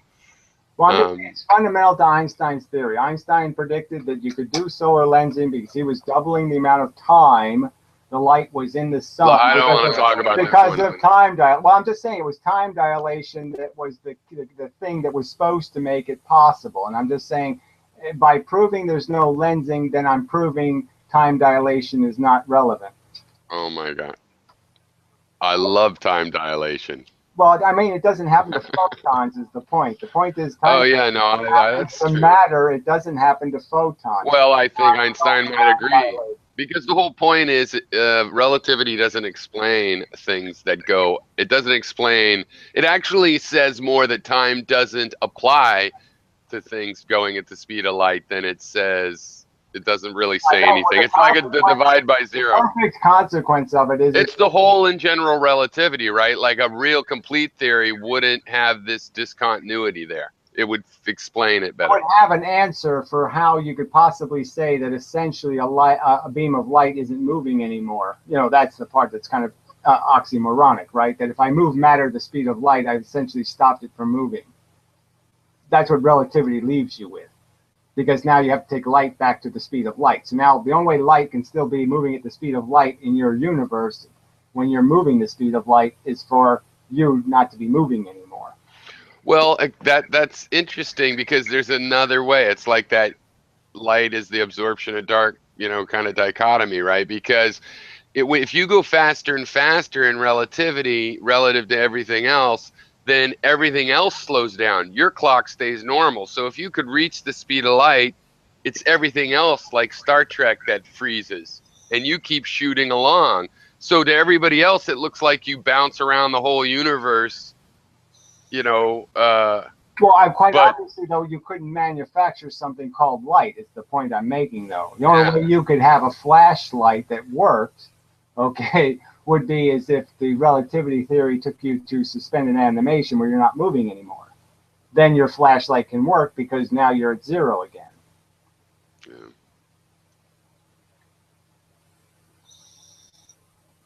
See, the thing is, I think it's fair for me to be looking, which is what I do partially for your motivations at why you want that kind of system, because that's not to discredit a system. It's a part of a system, especially at this stage where it's natural philosophy prior to the mathematical rigor of, hey, what you're going to get on that electron beam deflection is 4.2 or whatever, which eventually happens, right? The point is, I didn't want this to go Like, anywhere. And again, the history is really kind of obvious, right? I mean, the only reason why I got into this is because I thought the explanations of the two slit experiments were insane.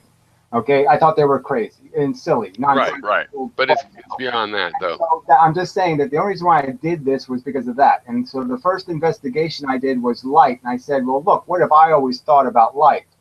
I never thought it was electromagnetic. I never could understand a wave of light moving through anything. So let me go back to what I think light is, which is these little tons. And once I did the ton thing, right, once I recognized light to be quanta moving the speed of light, then it was obvious for me to say, well, why can't gravity do that? If gravity is the same thing, I just take away the frequency.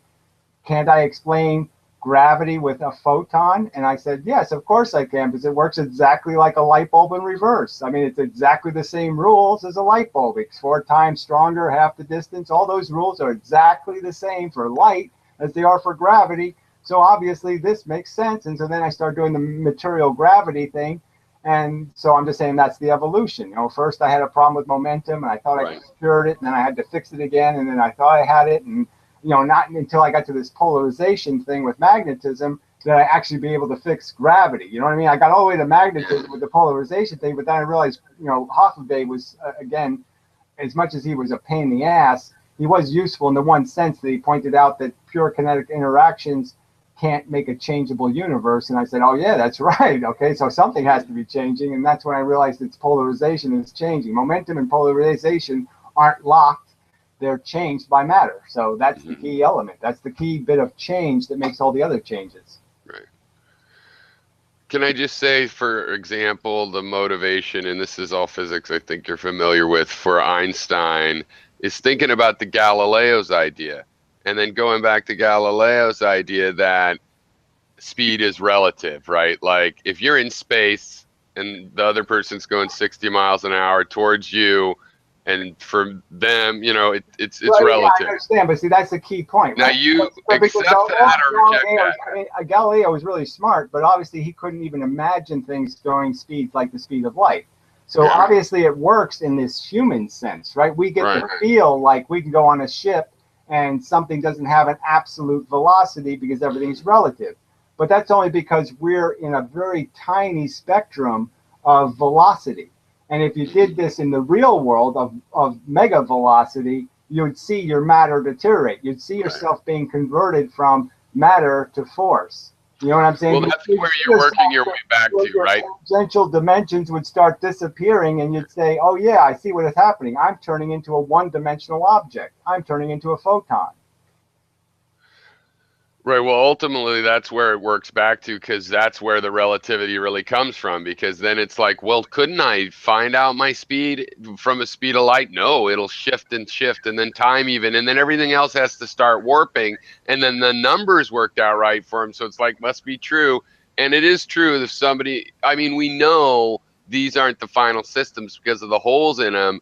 So we know it'll be another complete set of math that predicts the numbers just as well. I don't think you need a complete set of math. It's not about the math. It's about the conception. I'm saying. Well, it is at one point, you know. That the matter has a metabolism, and that if you break the metabolism, it can't tell time anymore. But that's why I was asking you about the academic scientists. The clock breaks. It's not the clock. Gary, it's a different frame. The clock breaks. If you complete your physical system and it goes into the annals of history, so that maybe even 1,000 years later somebody figures it out, or maybe 5 years, or maybe while you're alive, then after generations there will be mathematical models put on it, and it will grow to be this same predictive kind of thing. That's the process. Just like relativity took 100 years to develop. The difference in the math is going to be minute, is all I'm arguing. I'm saying I know you've been saying that. You're going to say, look, photons, unlike what Einstein said, yes, photons have mass, but they only have mass in one dimension. They're not three-dimensionally massive, okay? So that's a key fact. And that matter has mass in 3 dimensions. And so you obviously can't move something that has mass in 3 dimensions, that is, parts moving in all 3 dimensions. Obviously, you can't move that at the speed of light because it has a bunch of stuff going the wrong way. You can't make stuff going the wrong way go the speed of light the right way. It can't happen. Things can't have multiple momentum. Well, so the math didn't change much. So I'm just saying, but it's only going to be subtle changes in math. Math is the problem here. Cause and effect is the problem. Their causes are wrong. Well, but that will change the math. Otherwise, you're just renaming all the things in the current system. Well, I'm just saying the math isn't going to change that much. I mean, I certainly would get rid of get rid of having 3 ways of saying the same thing. So I would get rid of Einstein's the formulas that's in a silly way say, here's a different formula. I divide by the wavelength, or I multiply by the frequency. And I'll say those are different formulas. They're not different formulas. They're exactly the same fucking formula. Right. Well, that's the part where you're just renaming the same system, but there are differences. I'm just saying the Yale professor does that. Okay, he says, well, look, it's not the momentum of the photon, it's the electrical component. And so he uses a different formula, but it's exactly the same formula, right? He does the Planck constant, times the frequency divided by 2 pi. I mean, multiplied by 2 pi times the Planck constant divided by the wavelength. And then for the other formula, he does exactly the same thing and just multiplies it times the frequency instead of dividing by the wavelength. It's exactly the same formula. Yeah. And he pretended like they're different, and they're not different. Identical. Well, I'm going to have to go, but I like the idea of just chatting, because I thought, well, hey, I won't interrupt, and then you can actually talk about science, and I'll probably in comments. But it's ridiculous. It's good that you're trying to watch, and I guess it's, but it's such a delay that when it starts to become a back and forth, it was ridiculous. It was confusing to me too, in the sense that you're answering things that I'd said a long time ago, and I'm commenting on things you'd said a long time ago. It's exactly like a phone delay. That's why I don't like comments. I like to get some real physicist in the room to have some sort of real conversation, because, arguing with, Twitter text is not my idea of a fun evening. But Well, I think we need some structure, because I'm willing to talk about the ideas, but it can't be like, you can't be wondering why I'm trying to describe spin or what it means. To me, it's all so I know you might not be interested at a certain time, so, and it's your Draft Science show. So, but you've got to moderate that there. What are we discussing? Like, we have to focus in on things at some point. So, well, I'm just saying, but your focus is going to be catch-22, that my physicists are right in the answer. No matter how many points, I keep pointing out how they make mistakes, they make errors, they have wrong premises, and those somehow don't mean anything to you, and they mean something. Well, those things are. If I was you, yeah, if I was you, I'd be calling you a liar, but I just think you're wrong. Well, I So, would like you to call me a liar. Go ahead and prove it. I'm just saying well, it's not that hard to prove. What did I lie about? Find a sentence where I lied. I'm the expert on this shit. I'm saying to you quite clearly. well, fine, but you, Split if you, experiment, okay? I but you have to. know.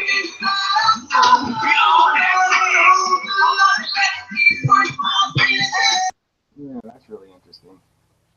Not. The thing is, at some point you have to acknowledge where, I also haven't been convinced. You say things all the time that, like you say they get the math of the diffraction wrong. Well, I've written programs made from that, and yeah, parts of the pattern you see with an actual laser because it's a little laser dot. So when it hits the slit, it's not hitting it, it's a dot. So you have other patterns that often they won't mention and stuff, and you make big deals out of that, which is fine, but I'm not convinced because All the right, math is I'm correct. just saying, I can give you a video of a lovely Japanese woman doing the math, and she's not making an argument. She's just doing the math, and her math doesn't do this. Okay, it doesn't do this. It doesn't. It doesn't do this pattern on top of a pattern. It does this. The math says it looks like this. It's just bars forever. That's what the Right. math says. Okay, the real two-slit pattern does this. It's the double slit pattern in a sense inside the single slit pattern. So it's two interference patterns. That's the actual double slit pattern. And I'm saying the math doesn't account for this big empty space and this big empty space and this big empty space and this big empty space. The math doesn't say anything about that at all. Right, okay. Well, let's leave it at that as far as my contribution tonight, because I have to go, but I want to say something, but then I'll just be here for another 45 minutes. I'm just saying, if you research it, you're going to find it because I've done the research.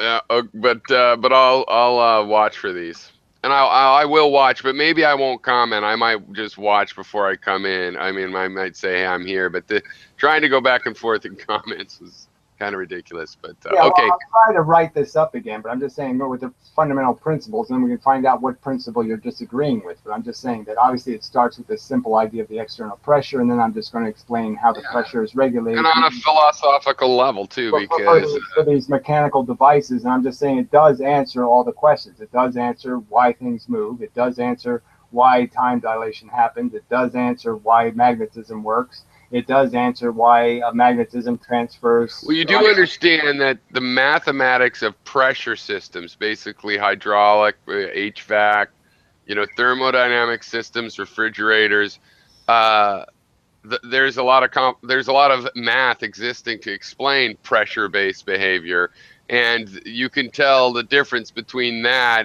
and this elastic kind of repulsion and connection. Well, I'm just saying the same way as a rope versus this hose. So of conservation explains it. I'm just saying that I don't have to worry too much because once you establish the existence of the pressure, the law of conservation takes care of the rest. It's all in and stuff coming out. Well, see, and that's where we get into the philosophy of mathematics, right? So lost, okay? There's arrows can't be destroyed, arrows can't be created. So all you're really doing is accounting for what they're exchanging, which is polarization.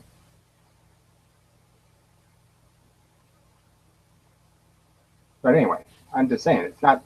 I don't need, like I said, math is not. I'm not saying math isn't important. Well, I'm not saying you need it, but there's mathematical aspects that are part of the philosophy that eventually we have to at least discuss how they work out when the mathematician willing to do that bullshit, because I'm not. I mean, I could do simple math, but I'm not going to work out a whole quantum mechanical worth of, what I mean? It's a lot. Well, I understand. But someone will eventually. We have to imagine that. It isn't that complicated. It's just defining and describing a very simple pattern of on and off based on wavelength. So I'm just saying it's not that complicated, a mathematical equation. And I'm just saying the real flaw in it, though, is it's also not describing the reality.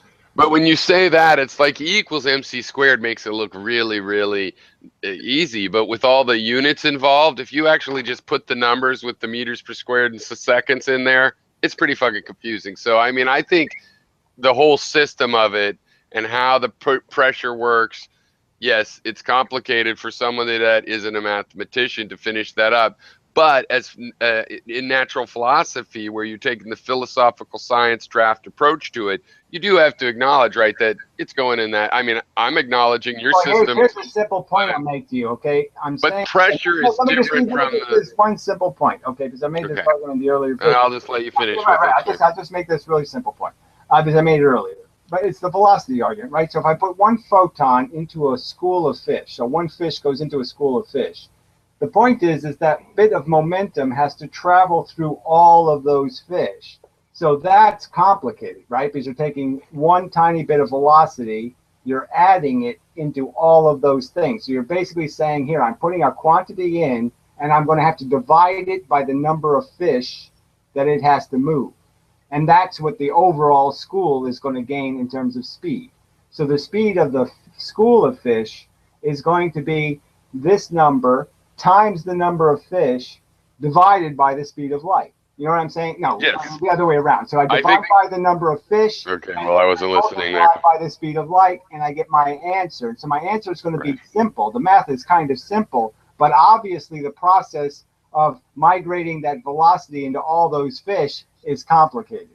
Okay. Okay, that's the part where the math is strangled, because you're obviously moving when the electron's moving, more than just the electron moving is happening, right? All the bits inside of the electron are moving.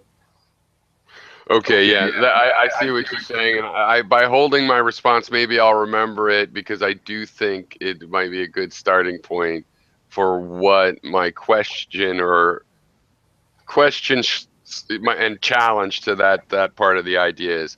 But yeah, in general, so far as that go, I think there's other things where there's an issue, but in terms of being able to explain the physics through those proportionality and collisions, I'm pretty sure, yeah, I think that's why back in Newton times and stuff, people were trying to do that. And the people that came up with the ways we have now were trying to do things like that. They know it was close enough to be possible.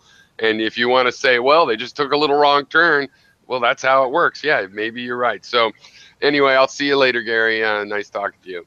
Okay, till next time and such. Good luck with your job hunting and whatever projects and such. Okay. Let's see if there's any crappy comments. I hope he wears a shirt by then. So again, that's just so important. Gee, just so important. I mean, really, if I turned around and moved my butt cheeks as I talk, how would that make this any different? I mean, I'm just saying that your brain is supposed to be absorbing this in some way. Like your brain is supposed to be saying, okay, let's see, I can sort of imagine school of fish. Okay, I can get that idea. Fish goes into a school, it's going to disrupt the school, going to move the school, but the fish are really doing the moving, not the school. Yeah, I can sort of get that. See, that's what your brain is supposed to be doing. So I don't know what you're thinking with, that you're worried about what clothes I'm wearing. I mean, it really can't be that important to anybody who's using their brain and it's actually trying to understand. If you're trying to understand, you shouldn't be distracted by whether I'm wearing a shirt or not. Really shouldn't. All right, they're just run away with incorrect theories. That's the craziest, the biggest scam in European history. Oh, so what the hell is this asshole talking about? Europeans now. I'm pretty sure Feynman did that. Disclaim somewhere showing he knows what he teaches is not 100%, but he's forced to teach a reduced version due to teaching paradigm. Well, again, making excuses for it is kind of bullshit, right? He says in his lectures, I'm going to tell you the way it is. And then when he answers questions, he says, well, I didn't really tell you the way it is. I mean, that's a kind of duplicity. Who needs that in the world? So I'm just saying, and there's no excuse for this part. I mean, there's just no excuse in getting this wrong, right? Because this is the part where they go, light makes light. How does light and light make dark? That's when they do that crap, right? How does a light spot turn dark when I open another window? And that only works if you have a lie to start with, right? If you had a pattern to start with where they had dark spots, then you have to prove the dark spots are in a different place. And that they don't want to deal with. So they just avoid it by saying light plus light equals dark. Well, that's not what's happening.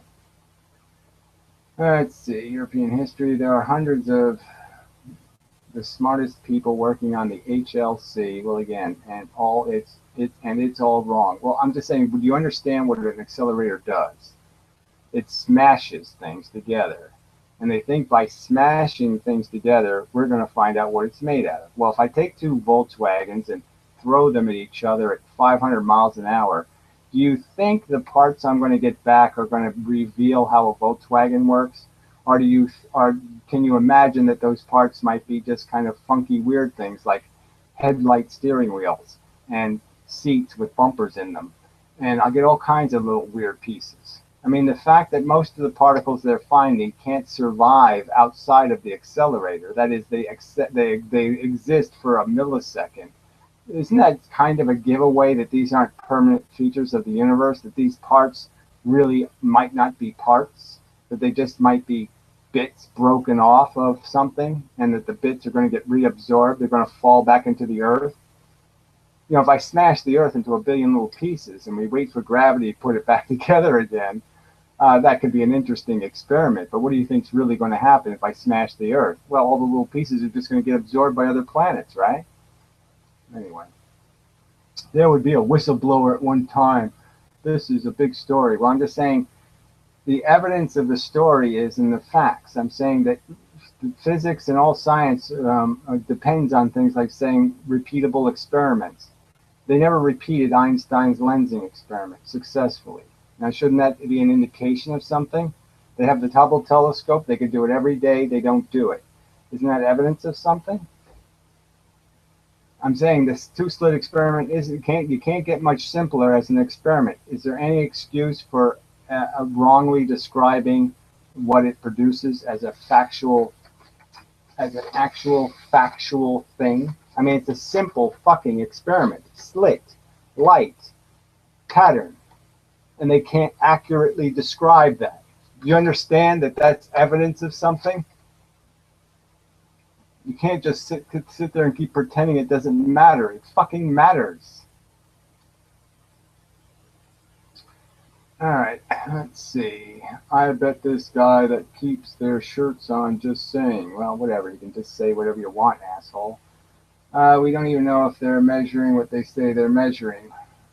Well, the point is the detector is a 10-ton, incredibly complex device that's essentially a TVs, looking at TVs, looking at TVs, looking at TVs, looking at TVs. I mean, there's all kinds of presumptions built into that machine. And it's basically a cloud chamber on fucking heroin, or however you want to look at it. But it's very complex, and it's based on a lot of assumptions about what's possible and what they're actually seeing. And so, yeah, I don't, frankly, if you have to go through 1 million photographs to say the Higgs boson exists, that doesn't sound right to me, because it sounds like I could probably find anything if I look at 1 million photographs. It's the old ink blot thing. Eventually, I'm going to find a butterfly. I'm going to find Richard Nixon. I bet I could find a Richard Nixon particle if I looked at 100. If I looked at 1 million cloud chamber photos, I bet I could find one that looks like Richard Nixon. Does that mean I found the Richard Nixon particle? All right. Pull requires too much global info. Push requires local info. I don't even know what that means. What local info do I need to push something? It's just idiotic. I think it's an attractive simplification. I don't even know what that means. Fuck that shit. No, I mean, again, this is not complicated. Pull requires you to, in some way, first identify the object. First, I have to know it's there. I have to locate it, and then I have to put some kind of force into it that brings it to me. Like I have to shoot something at it, and it absorbs, and it comes back at me. Or I have to physically grab it in some way with arms and pull it. There's no other way to make pull, where push is just so fucking simple. I just bang into it. I mean, fuck. I mean, you can know that every time you open a goddamn door. Opening a door, pulling the door open is a lot more trouble than pushing it open. Oh, anyway.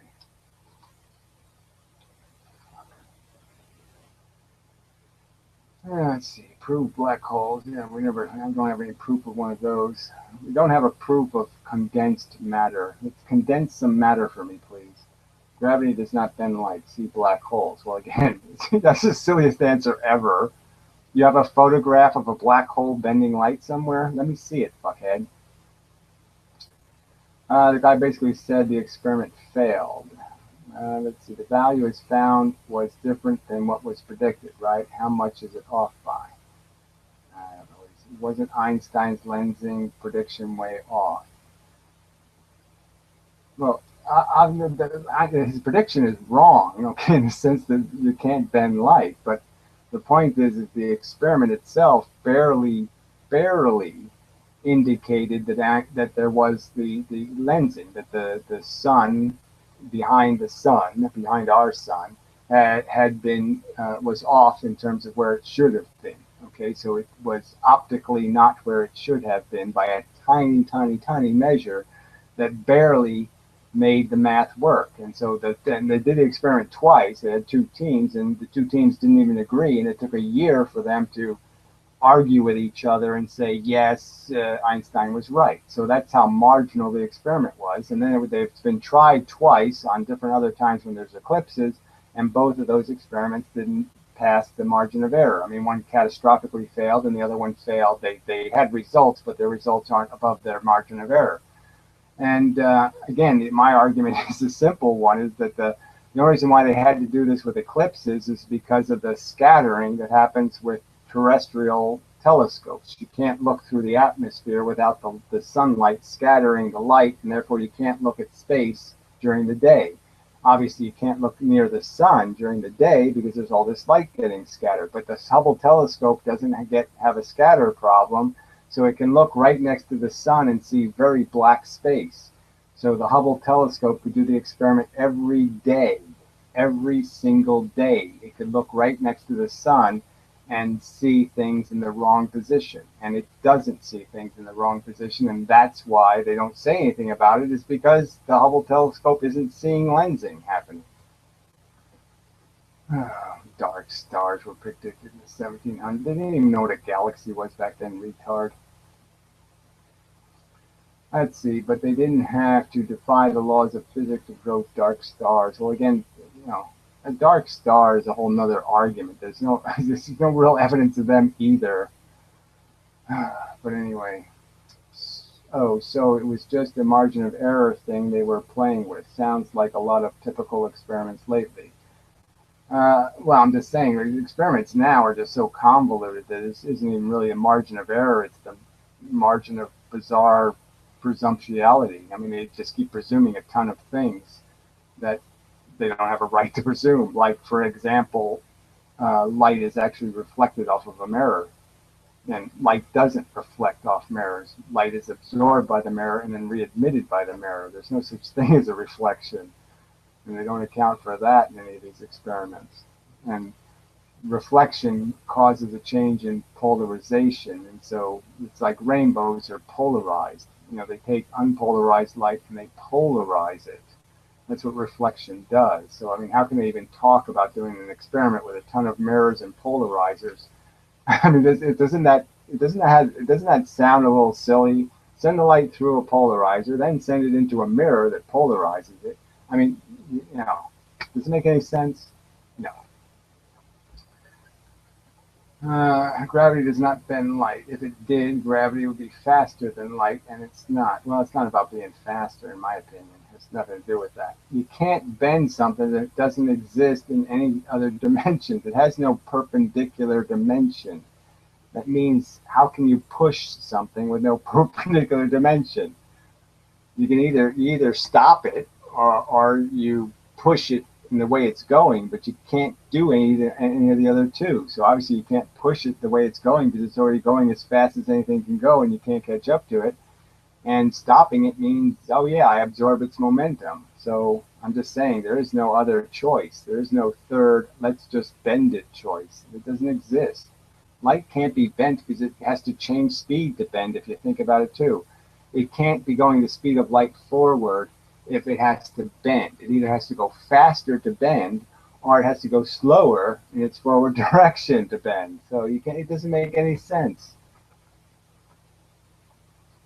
Let's see. Stephen Hawking is no Einstein, to tell you the truth. Even Stephen Hawking recently retracted his model of black holes and now agrees with my position that there could be event horizons, but not true black holes. Well, whatever. How the fuck could you have an event horizon without a fucking mass creating the fucking gravity? How can you create a blockage of pressure without mass? You have to have mass to have interactions. Interactions cause acceleration, velocity, and field changes. You can't change the field dynamics without having mass to change it. Event horizon, stupid word anyway. Is there anything to patch up your theory, or are you pretty much done? Well, I don't even know what that means. I almost feel like blocking it with saying nothing. Absolutely nothing. I don't need to patch it. It fucking unifies everything, jackass. I just explained what inertia is. I explained what velocity is. I explained what time dilation is. I explained why magnets are attracted to each other, you dumb cunt. I don't need to patch anything. Fucking bastards. All right. They all cover up the lack of evidence just to keep the current paradigm floating. Well, I don't even know if it's a paradigm, to tell you the truth. It's a mishmash of daydreams. I mean, they can't, oh, it's Copenhagen. No, it's many worlds. No, it's Stringle Bingo. Stringle Bingo. No, it's Ropey Dopey. I mean, they're just making shit up. They just made up the wacky explanations for simple observations. Well, the observations aren't exactly simple, but I'm just saying, I mean, obviously there's a pattern created with a single slit. It is a little bizarre, right? You're saying, why the fuck is the light fucking up like that? That is weird shit. But obviously it doesn't need to have a wacky explanation. You can understand that, yes, the light that's going close to the surface gets diffracted and the light that goes through the middle doesn't. And, that sort of explains it. That is essentially what a dark star is. It has an event horizon, but it's really just a dense star. Well, it can't be dense enough to have anything called an event horizon. You understand what an event horizon is? It means the fucking gravity is so strong that light can't escape. Okay? How can you have an event horizon with a dark star? It doesn't make any sense.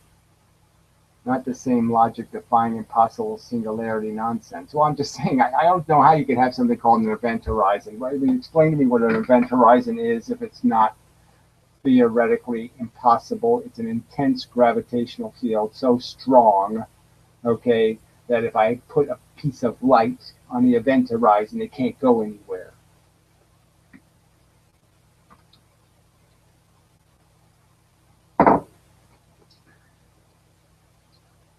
I mean, you're certainly a lot more than a dark star if you're creating a gravitational field that won't let light escape. I mean, it's certainly a lot more than a dark star.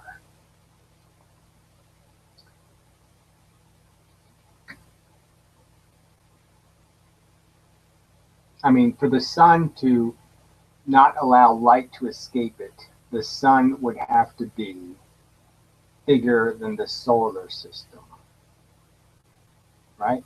You'd have to have a sun as big as the solar system if you went with regular material dynamics. To create gravity so strong that light couldn't escape, the sun would have to be as big as the solar system, maybe even bigger. Do you think there's dark stars bigger than the solar system?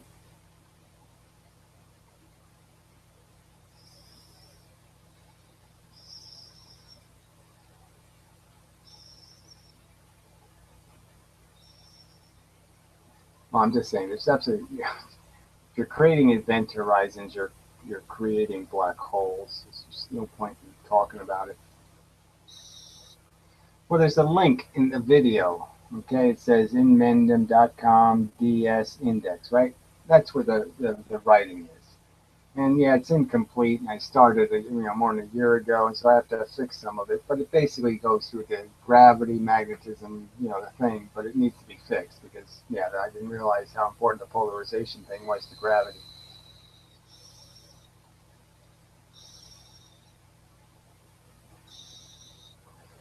And then, there's also the 300 videos or whatever there are on this channel now. So there's obviously a ton of videos. But yeah, I mean, I had some problems I had to fix, and so I've been fucking with these little problems I had to fix, and so I fixed them. So now I can rewrite it. But I mean, writing's not that much fun, to tell you the truth.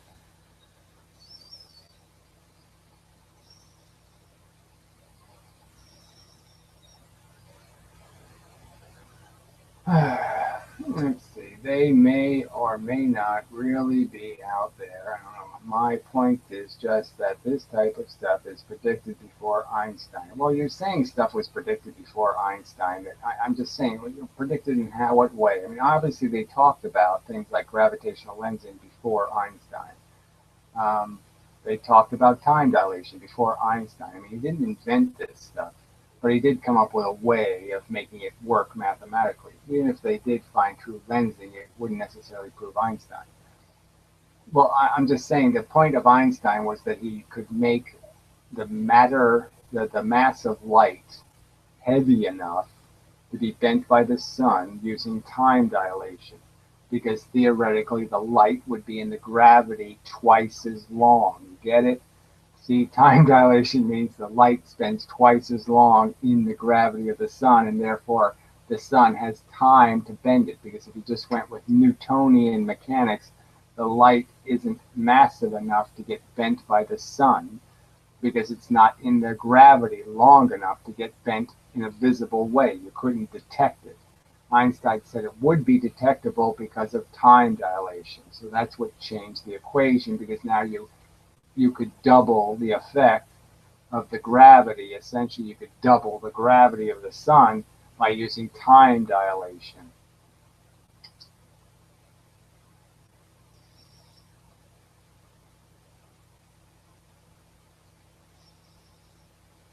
Yeah, I've done the double slit experiment.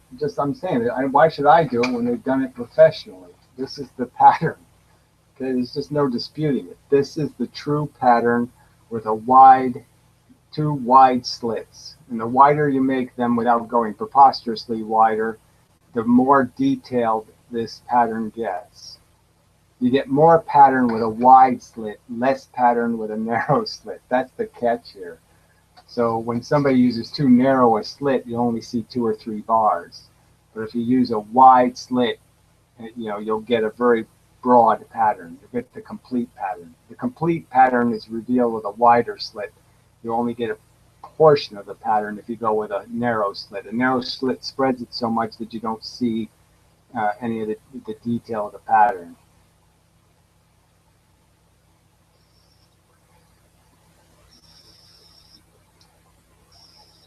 Yeah, I've done all kinds of experiments. I mean, the refraction from my own hair is much more interesting, to tell you the truth. I mean, to shine a laser through your hair, it's incredible. You get all kinds of double slit patterns, well, single slit patterns, perfect diffraction interference patterns from a single strand of hair. So, I mean, we know this isn't about fucking slits. It's about surfaces. Surfaces cause this pattern. It just seems obvious. Like I said, just take a hair and put it in front of a laser pointer and look what happens. You'll see little shoots of and they'll be exactly that kind of, like a slit. They'll only go in one direction, perpendicular to the hair. The pattern will go perpendicular. It's just so obviously a diffraction pattern. It's just so obviously, and it has the bars in it. So just take a single piece of hair, shine it through a laser, and you'll see the interference pattern, and there's no 2 photons. There's just light being diffracted. And there's a bar and a bar and a bar and a bar and a bar and a bar and a bar. And a bar.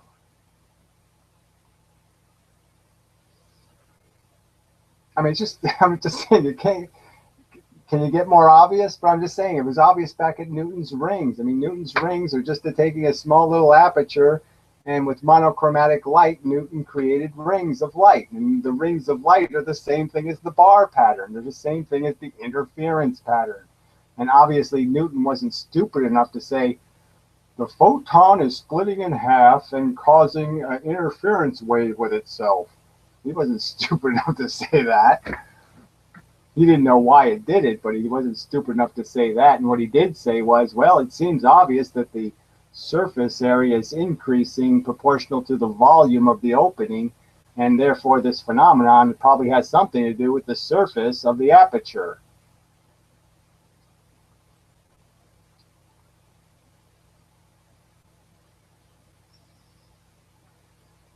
Again, what is it? How is it relevant what my profession history is? But the point is in my youth, I worked in a machine shop. I built robots back in the 70s. I used to work with lasers that only lasted 8 hours. Okay, that's how I was there when lasers were first invented, the laser diode. They cost $40 and they lasted 8 hours. I built devices that used photoelectrics, LEDs, to edge guide printing presses and stuff, so they wouldn't push the colors on the wrong, so the colors would match, in a 3-color process. So I built machines that did that. I did the circuit boards. I didn't design the electronics because I was a kid. But anyway, I was building electric devices my whole life. I was tinkering with things. So yeah, I don't know what I don't have a professional history as much as I have a practical history. But I mean, I did have a professional history in the sense I worked in a machine shop. So I mean, I did the hands-on experiments. I got electrocuted a lot. You learn about electricity when you get electrocuted a lot.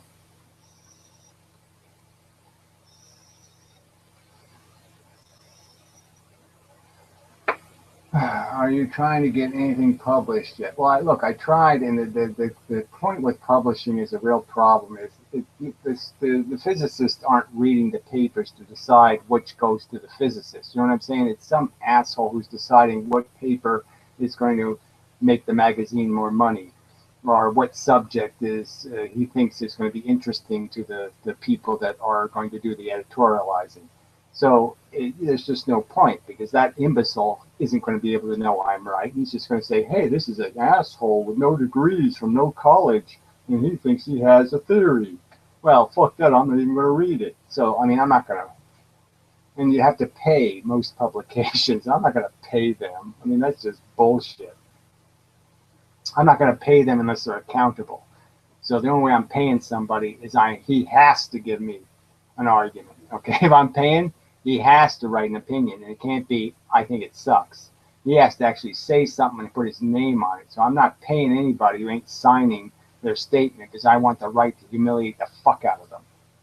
So, if I'm going to pay somebody, I'm willing to pay for a critique, but you're going to have to put your name on it, because I'm going to humiliate the fuck out of you for the rest of your motherfucking cunt life. Yeah, that's how I look at it. I want the right to do that if you're fucking wrong.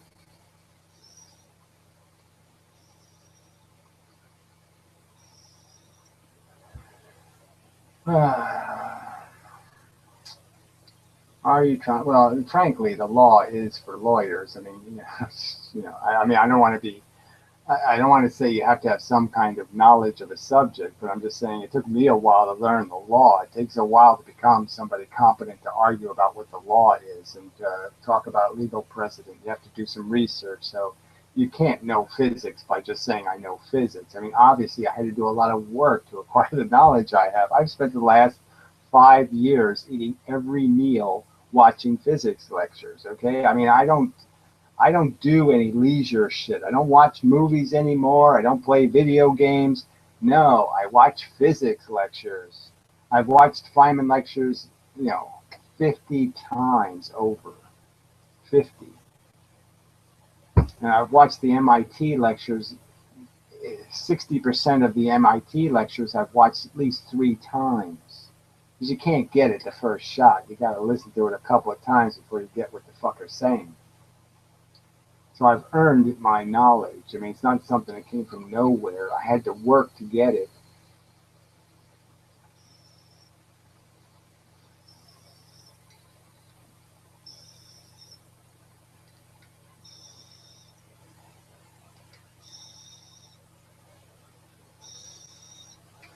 I mean, yeah, I got no badges, but I don't need no stinking badges. I'm making credible arguments. I know the vernacular. I know what velocity is. I know what acceleration is. Um, I understand the standard model to some extent. I mean, obviously you can't, I'm not going to go into the 15 different quirks they've come up with now. But I understand what I'm arguing, and I understand their flaws in what they're saying. I wouldn't be able to tell you how they're wrong without me investigating to find out that they're wrong. I had to do some investigating, right? I had to investigate to see, did anybody ever repeat the Edinburgh experiment? And I said, well, no, nobody did. This all started because I watched a Dr. Quantum video where it said, hey, look, when they watch the detectors, then the photons know you're watching them and they behave differently. And I said, where's that experiment? And that's how this started, because I said, where the fuck did anybody ever do that? So they have the tape recorder on, but they don't play the tape, and then the photon does one thing, but if they listen to the tape, then the photon does something different. And I was like, oh, bullshit, anybody ever did that fucking experiment. And I was right, nobody ever did it. It was a thought experiment. It was never actually done. Yeah, and you're just like, oh, so this is physics? They're talking about experiments never done? I mean, that's really fucking bogus. Yeah, I mean, really, I'm 56 fucking years old, okay? And this camera is really, I do have the contrast up and all this other shit, so I do look a little more Skeletor in this camera. But blame that on Logitech. They're fuckers. But anyway, I'm doing fine for my age, fuckhead, so fuck you in the ass until dead. I mean, you probably look like shit and you're probably half my age. Jackass.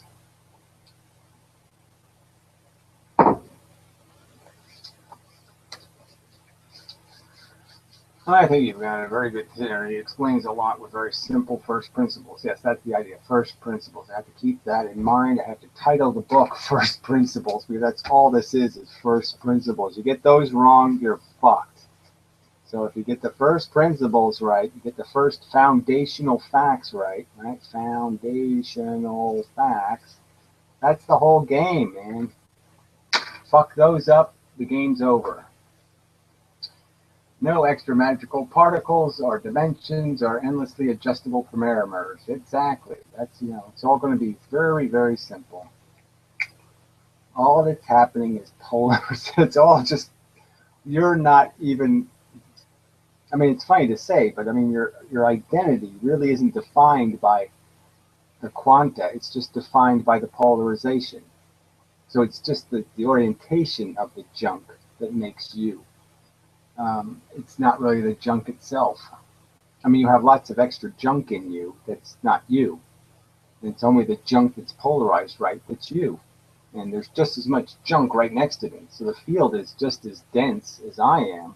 It's just that it isn't doing this equilibrium thing. It isn't all imbalanced and filtered. And I am. I'm all blue and red. I'm all black and red fish. And the field over here is all kinds of fish, and you can't see. You can only see the fish that are black and red. Could changes be thought of in terms of surplus of quanta or polarity versus deficit? Well, again, it's not. You can't have a surplus of quanta. You can only have a segregation of polarization. So again, it's not the number of fish. It's the color of the fish. So again, the only thing that makes matter is that most of your matter is protons and neutrons. I mean, protons and electrons. That's most of your mass. And all of that is red and black fish. No other color. So it's all blue and red and green, pink, all kinds of fish out here. But in here, it's just black and red fish. That's it. You're a school of segregated fish. And that's what you are. But there's lots of fish in the ocean. Lots of free fish in the ocean. Could changes be thought of in terms of surplus of quanta polarity deficit? Yeah, well, again, polarity is the key word. So you can't change the quanta. Can't change where it's going, can't change anything about it. All you can do is strip its polarization. Make its polarization turn 90 degrees. And once you turn the polarization 90 degrees, it's the same as turning the quanta in a sense. I mean, in a sense. So you're not really turning it, but you're, as a practical matter, making it identifiable change in the quanta. Any thoughts on entanglement? It doesn't exist. I never get that. Yeah, well, it just doesn't exist. There's no, again, they're not even getting the idea, like I said, that there's no such thing as a white photon. And there's no such thing as an entangled photon. You can't, first off, you can't even describe the mechanics that would create two photons going in the opposite direction that are somehow twins. But the very idea, just the thought that, the simplest thing in the universe, somehow this photon knows what this photon's doing. I mean, it doesn't make any sense logically. And clearly you would know that if this was really happening, if these photons really did, if they really were entangled, there would be no barrier to you using that information to transmit information faster than the speed of light. So the fact that they can't use it to transmit information faster than the speed of light means it doesn't exist. I mean, that's sort of the evidence that it doesn't really exist, right? Is the fact that they can't use it to move information faster than the speed of light. The fact that it can't do that means it's not really happening.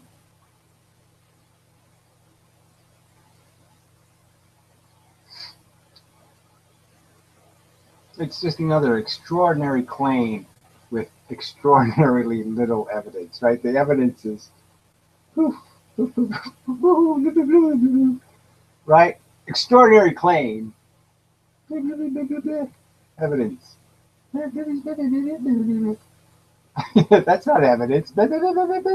No. Evidence is hard and heavy and substantive. It isn't.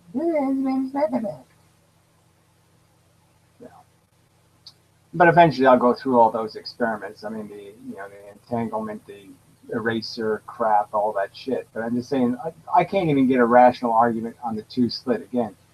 Here we are with a two-slit experiment. I give them the simplest thing to explain, and they can't explain why. They can't accurately describe it. And then if I force them to accurately describe it, I say, look, go ahead, explain to me how Huygens is a principle that isn't applied. And do you really believe? I mean, do you think it is correct for physics to say to you, photons can tell when there's a single slit and when there's a double slit? And the photons know when I go through the single slit, I have to Huygens, and when I go through the double slit, no Huygenings allowed, because then it'll be the four-slit experiment. So I can't do that. I can't Huygens anywhere but in a single slit. Do you believe that's the truth? Because that's what physics is saying, that photons know Huygens with a single slit, no Huygens with a double slit. Do you think photons know that? Do you think they can actually do that? That they have that function built in? That they know the difference between a single slit and a double slit? And that they know not to Huygens on the double slit experiment?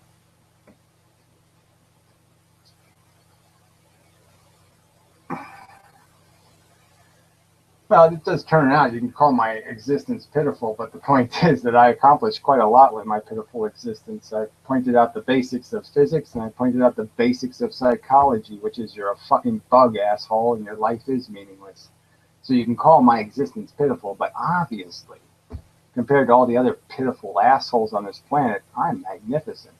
And yes, winning the Special Olympics on Earth, being spectacular, being a spectacular human is pretty much just being, you know, wow, you're not completely retarded.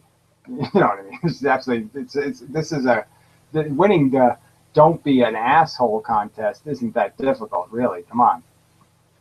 And the fact that the rest of the human race is so fucking meager and pitiful, it's pretty disgusting that somebody like me can outclass all you assholes. It's messed up that hardly anyone else is noticing these things. Yes, it is fucked up beyond comprehension, because some of this stuff I was noticing as a kid. Like I said, even as a kid, I was saying, yeah, how did people buy this? They showed me this image of a photon, and they had these fucking wavy shit. You got the magnetic section, you got the electrical section, and it's waving, and it's blah blah blah. And I was like, this whole fucking bullshit. And I was like, what are you talking about? What do you mean? What do you mean? You got this thing going this way, and this is a photon. It's all these pieces, and they're swirling, and how? What do you mean what do you mean? How are they doing that? What is that? What is that shit? How do you make that just? Oh, it's an empty space there. Just where? It just did that. What do you mean it did that? It doesn't make any fucking sense. It just does it. I mean, it was stupid. And I was like, no, photons are things. They're fucking little balls of shit. There's a little one here, and then there's one here, and then there's one here, and then there's one here. Distance, photon, thing. One thing, another thing, another thing, another thing. Same distance between them. There, photon. Duh. I mean, there was a thing. There were always things. I could never, like I said, I just couldn't. Electrical what? Well, where does a photon make electricity? Oh, that's right, when it hits an electron. Oh, duh. Yeah. I mean, it's just so stupid. Oh, yeah, the photons are electric. Well, I mean, they are when they hit an electron. Yeah, the electron thing, yeah. So when they hit an electron, they're electric. But until then, they're not. I mean, it's just stupid. So I'm just saying, and then the same thing with life and all the rest of it. It's just so, I mean, it doesn't take you don't have to be a brainiac to figure out I'm a selfish cunt. Every thought that goes through my head is some sort of scheme to make me a hero and to make everybody else fall on their face and look stupid. I mean, is that really that hard to do? I mean, wow, I figured out I'm a selfish cunt and nobody else could have figured that out? I mean, shit, it's so fucking obvious. You just take 1 minute to just listen to your own brain and you'll figure out, hey, my brain keeps scheming. Seems like that's all it's ever done is scheme. How can I fuck my friend's wife? How can I do? How do I get money for doing no work? It's just scheming, silly, crappy plans to fuck somebody over so I get to sit in a chair and smoke cigarettes and they have to do work. I mean, my brain is a piece of shit. Is that hard to do? No, I did it when I was 11 fucking years old. I knew, Gary, you're a shitty, crappy fuckhead. There wasn't anything I could do about it, but I'm just saying I recognized it then. I said, yes, I suck. But so does everybody else. But that's not really a solution to the suck, right? So I was still stuck with the fact that I suck. The fact that everybody else sucks, well, that doesn't fix the fact that I suck.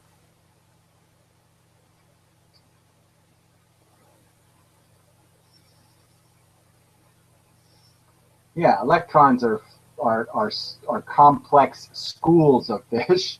They're a big school of redfish, and yeah, they do all the funky stuff. They're the ones shooting the fish sideways. Photons ain't doing it.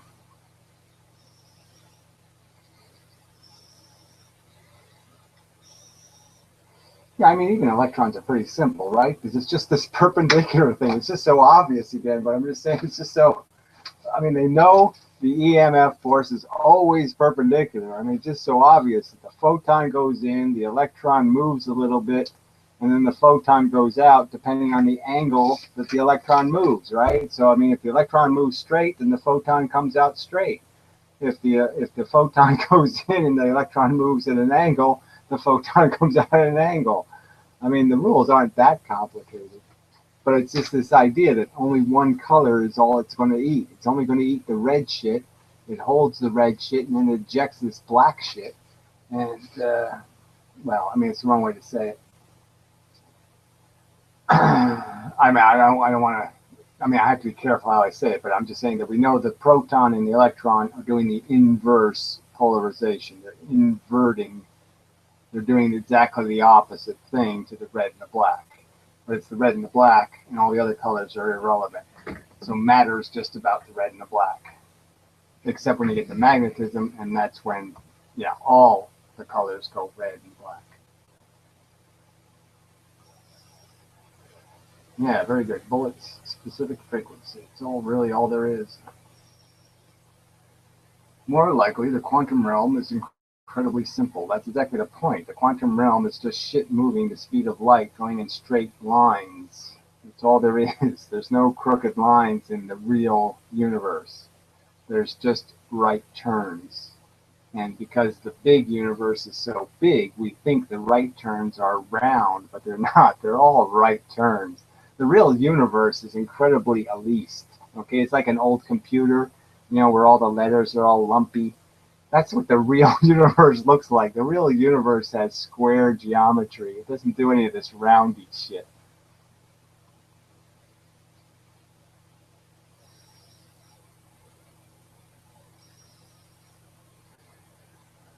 Light is a wave and particle, or whatever. Again, it's not. So that is just a lie, and you've been duped. Okay, there's no such thing. It's a silly thing to say anyway. It's a wave and a particle that's completely undescribable as any kind of material reality because it doesn't make any fucking sense. I mean, it just, yes, physics is about mushy, indescribable blobs of goo. And we know that physics, the math, is about conservation of energy.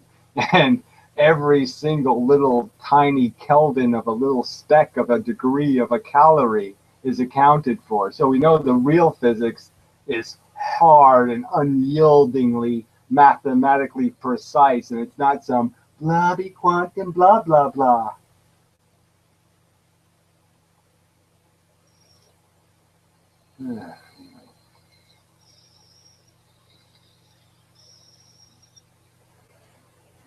I mean, it's not a relevant comment, but you know, whatever. You're going to harass me for, will you ever upload to your other channels? Well, if YouTube made it easier to do that, I would do it.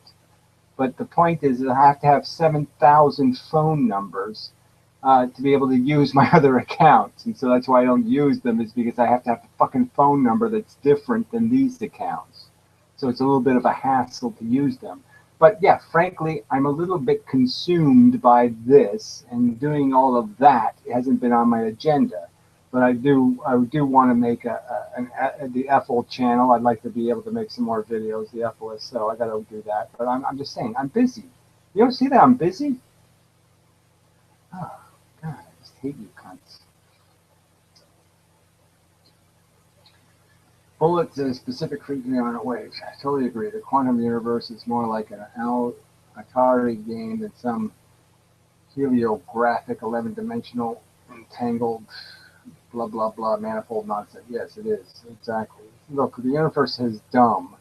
We know the universe is dumb. We know it doesn't have a brain. So yeah, it's doing something. Whatever it's doing, it's got to be fucking simple. The Occam razor rule applies. And the most obvious thing is, again, the first question is push, pull. You see movement. What are you going to argue? Do things move because they're pushed, or do things move because they're pulled? And that's the first question. If you answer that one right, you're off to the races. You got the game.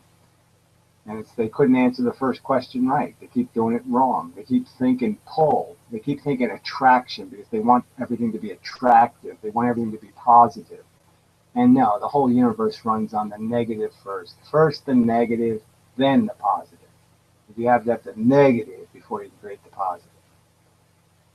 I hate the world because assholes like you are in it.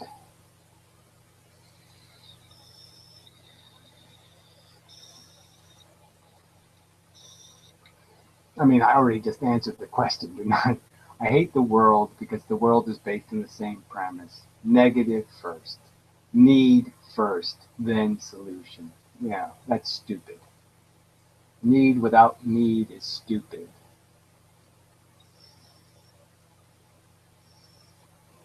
It's a deficit game. It's a zero-sum game, and we're playing it badly enough to be losing our shirts, so to speak. It's a deficit game, not an asset game.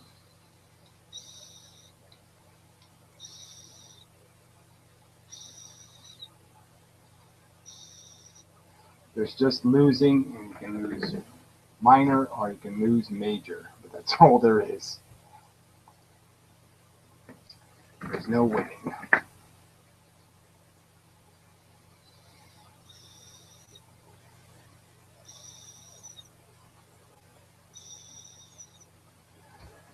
Well, I suppose it's possible that you can get a kind of a thrill out of being abused a little bit. You know, put you on the defensive, get your blood flowing, gives you a bit of a boner. So could be possible.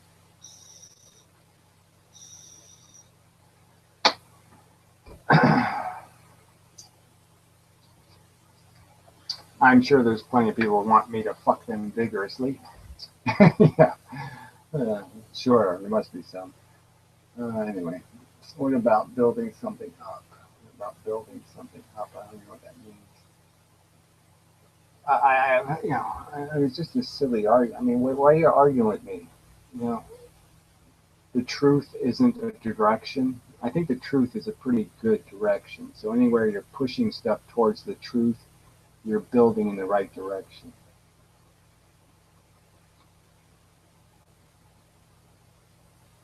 I mean, if the truth is it's a bug planet, you think it's the right thing to do to pretend it's not a bug planet?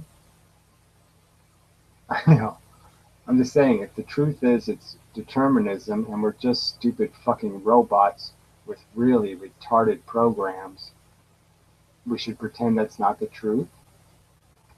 It's tearing down, it's being negative, it's being a poopy head to say, well, we have to account for the truth.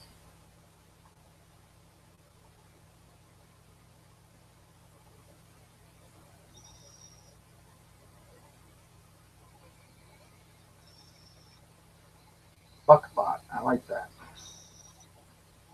Yeah, maybe I'll steal that one. Fuckbots. Yeah, that might be a good video title. Something for my Saturday fun. Yeah, fuckbots. Yeah, maybe I'll go to the what the fuck. I'll call it fuckbots. I like that. Yeah. Knowing that stuff does kind of make it hard to get out of bed. Well, this is true. I love sleeping, and I really don't like getting up. I don't like waking up.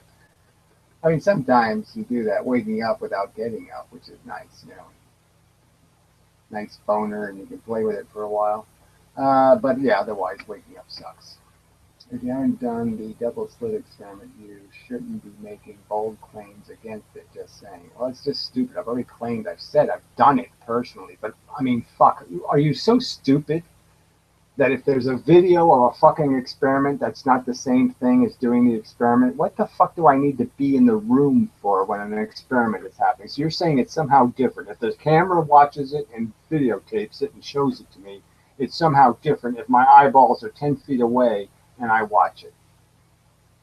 I mean, that's fucking retarded. You think a movie is better by you standing on the set watching the movie getting made, or you think the movie's better on the screen, jackass?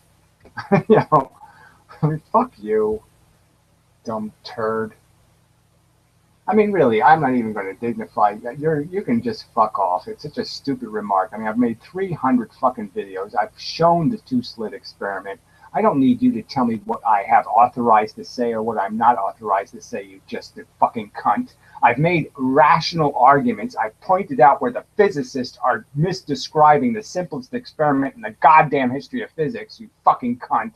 You have no right to make claims that I'm the one out of bounds, jackass. They're the ones inaccurate. Okay, they're the ones lying, you stupid cunt. Not me, you fucker. So fuck yourself in the ass till dead, you piece of shit. There. Done with that cunt. Some kind of sun watcher. So fuck yourself. I mean, really, people are deceptive. Tolerate these pricks. The truth is harsh, yes, but look how far humanity has come. Fucking hey. Yeah, look how far we've come. The atmosphere is essentially on fire, jackass. Newsflash. The hottest March in history. The hottest April in history. The hottest May in history. The hottest June in history. The hottest July in history. Gee, in recorded history. Yeah, I think we have a problem, fuckhead.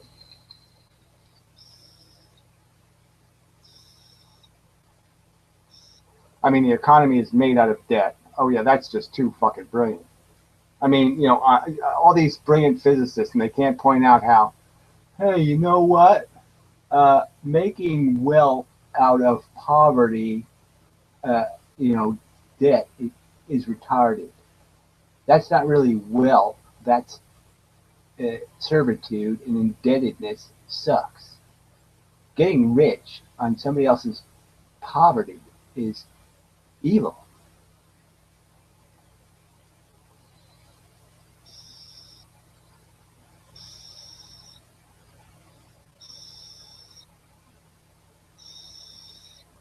Yeah, a billionaire running. Well, yeah, a billionaire. No, a preposterous liar is running for president. Yeah, both of them.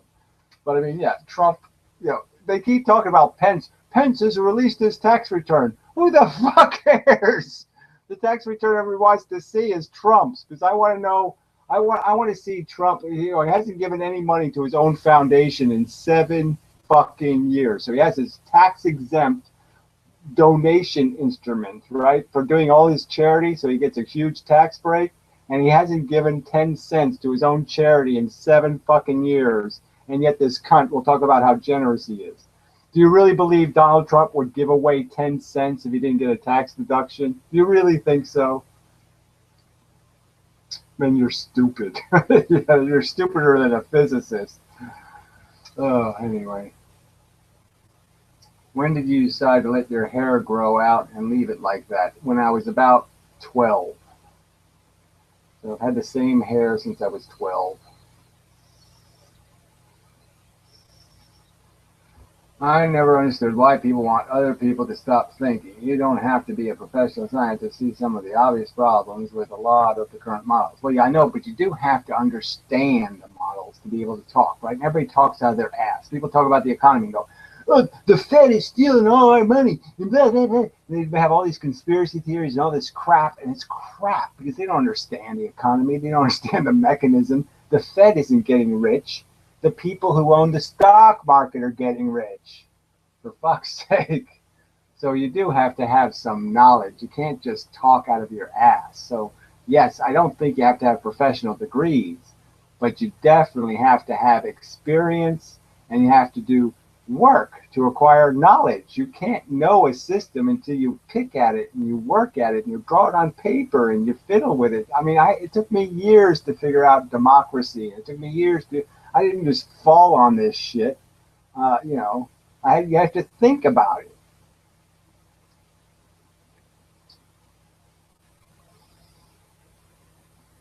Yeah, well, again, you say it's productive to exploit people with debt. I'm just saying that the fundamental principle of profit without industry is evil, okay? Interest without real contribution is evil. To profit off of somebody else's indebtedness is evil. If you want to be evil, go ahead and be evil, you cunt.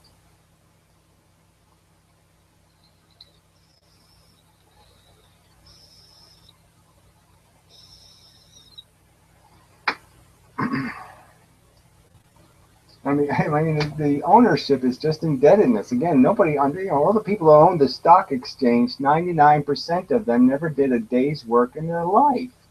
And they're collecting a salary out of all the other people doing real work. They're taking the workers' money for their profit. They're not doing anything productive, you cunt. I find it hard to believe that you've never read any books about this stuff. Well, I have read books, but they're not terribly useful. I mean, I obviously have done my own research on stuff. So I have read college physics books, and I've read some college chemistry, of course, and psychology, and I've read lots of textbooks. I don't read, you know, Nietzsche or something because yeah, that's useless drivel. I mean, I have read Nietzsche. I mean, it's a terrible waste of neurons. It's a bunch of poetry.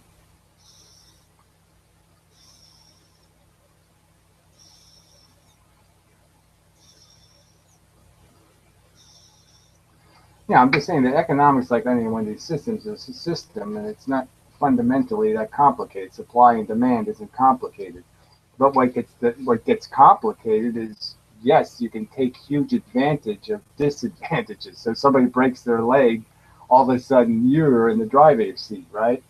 And the simple equations are the obvious ones are like, well, yeah, you need a currency because let's say I promise to help you build your house and then you promise to help me build my house. And so then I go help you build your house and then you drop dead. And where the hell am I now? Right? I just lost big time, didn't I? So yeah, it's really just about guaranteeing equity in exchanges.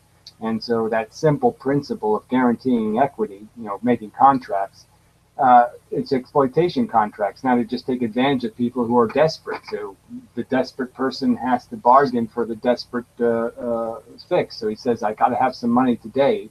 And yeah, I can pay you back in 10 days, but I can't, I need the money. And, the asshole who thinks he's a businessman sits there and says, well, yeah, I'll play loan shark and I'll rip you off. I'll force you to pay preposterous interest for a 10-day loan. And it won't be the chance of failure that my interest is covering. My interest will create profit. It won't balance out. I won't keep my surplus. I won't get to keep what I have. I'm going to gain. So that's the trick. Okay, interest that keeps pace with inflation isn't evil. Interest that's in excess of inflation is evil. I mean, keeping your surplus is one thing, right? Your surplus growing without you doing any work, that's evil. Now, Bill Nye is just too generic and boring. I mean, I like that he's not as, he hasn't jumped on the whole, dark energy, dark matter bandwagon. He's not as, he hasn't completely got this bullshit up his ass. But he's just so conventional. You know what I'm saying? He's very cautious, which is nice, but he's just still, he still goes for this time dilation bullshit and dense space and all that nonsense.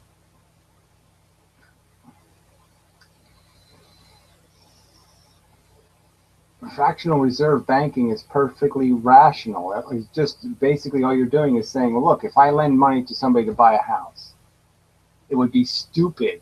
Okay, it would be really stupid for me to keep the equity of the house in the bank and just let it sit there and do nothing. It would make sense for me to essentially mortgage the house, get some more money so I can loan more money. So as long as I don't lend more than the actual value of the equity I have, there's no problem. But it would be stupid for me to keep gold bars in the bank. That would be retarded. You can't lend money that way, quite obviously. You run out of money to lend really quickly, and then interest rates go sky high because there's obviously going to be a lot more people in need of a loan than you're going to have equity to be able to loan them. So if I have to keep it all in gold, I'm not going to have any money to lend anybody. And it'll take forever for my loans to pay off because I won't be able to make any. I mean, it just doesn't work. But the real place people should be able to borrow money, they should be able to borrow it from a not-for-profit. I mean, that fixes the problem. You should only pay interest to pay the liability cost of the people who don't pay the loans. And that should be the only thing you pay. It's like insurance. For-profit insurance is retarded. All insurance should be not-for-profit businesses. You should just pay the premium that pays for the liability that you're insuring against. You shouldn't be paying to make somebody rich. It's not brain surgery, for fuck's sake. They're actuarial tables. I mean, one fucking computer, I could run the whole Medicare system right from my fucking computer. You pay what it costs in liability. I know what I have the actuarial tables. I know exactly what the odds of the liability are. I know how much you're going to cost when you're 65. I know how much you're going to cost when you're 75. I know exactly all that shit. All that data is in there, and you should pay a premium based on what the liability is.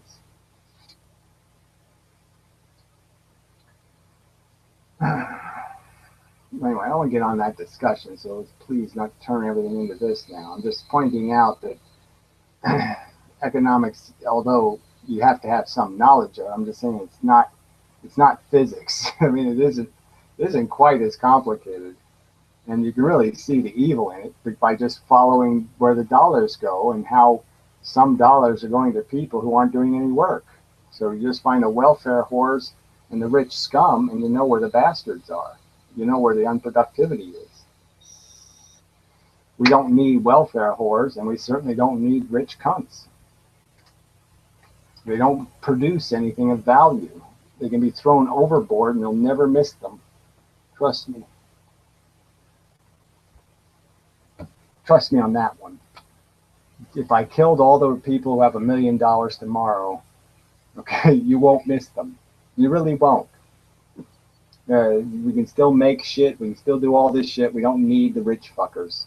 We don't do anything useful. They just waste money. They force you to go to work, scrubbing their toilets, just totally unnecessarily, where you could just collect money for doing nothing, because they're just wasting the money, forcing you to work for them.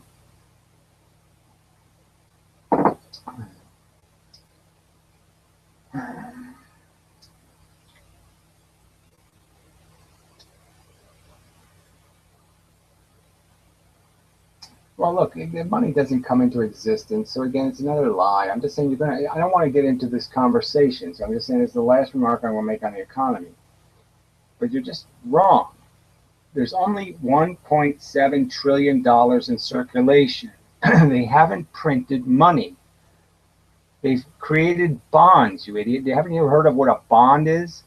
The government hasn't printed money. It's borrowed money.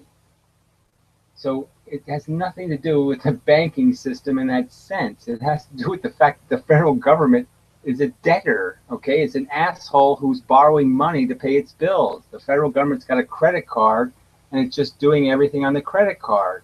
And all the money it spends on the credit card goes right into the stock market. So it's very advantageous to the rich people for the federal government to run debt, because then the rich people can lend the federal government the money, and they can make money. You see, that's how it works. But there's no printed cash. The cash won't get printed until the federal government goes bankrupt. Then the cash gets printed, because the federal government won't be able to pay the Social Security. It can't pay any of the liabilities it's created. So once the crash happens and everybody wants real cash, yeah, there's no way the government's going to have the cash. It can't sell a bond if there's no one to buy it, if you get my drift. So when the person shows up and they want, give me $1 trillion for my U.S. bonds, well, and then we give them $1 trillion and we got the bonds. We're not going to be able to sell them to anybody. No one's going to buy them. So we're not going to have any way to get another $1 trillion back to make up the money we just gave that other guy for owning the damn thing. So the bond system will crash us. There's no point in asking me questions that are dumb. Are you going to debate that theory of Apocalypse guy? I would love to see that. Yeah, I'd love to see it too. I can't try to get him to debate me any harder. I sent him an email. He says he wants to debate somebody. He won't debate me, and that's clear. And I keep making public statements talking about how small his balls are. I mean, he's a big fat guy, but he obviously has really tiny balls, because he just won't man up and say yes. I mean, I've been harassing him for 6 months trying to get him to debate me, and he won't do it.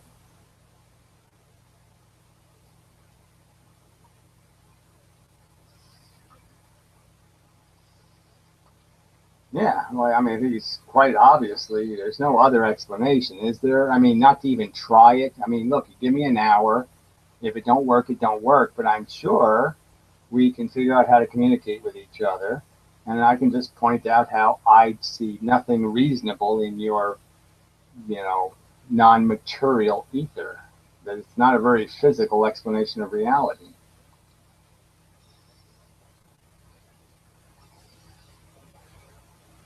And I certainly don't see how a hyperboloid creates repulsion and attraction. I mean, I still don't get it. He says, I know magnets inside and out. This is what a magnet's doing. And I still can't figure out how it makes one magnet stick to another. I mean, I don't see how, well, this hyperboloid crap creates things called attraction and repulsion.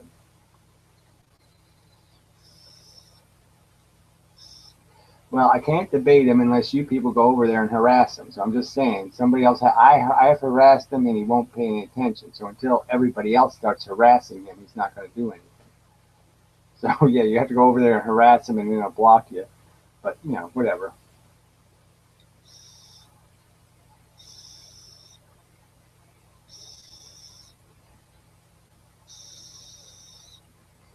I've done all I can do is all I'm saying. I mean, I have balk, balk, balk, balk, balk, balk. I mean, all I can do. I can balk like a chicken and, you know, make derogatory comments about how small his balls are, but I don't know what else I can do to provoke him into accepting the challenge. I mean, maybe money would do it. Like I said, maybe if I did say I'll give you some money, but I don't know that. Because we know he's somehow independently wealthy because he apparently can afford to buy every fucking camera in the universe. I mean, it's just so funny, you know, man, leave a donation. It's just like, donating to who? The richest man in the world?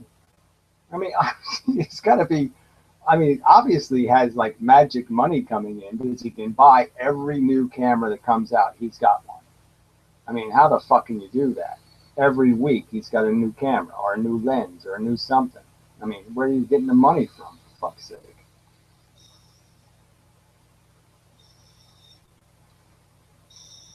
Yeah, I mean, he talks about waves. Like, well, what do you mean? If I'm flapping my arms in the ocean, it's not about my arms, it's about the ocean. And you're saying, like, well, how come you can make that argument? And if I ask you the same thing, what's making the wave move? You're not going to answer me.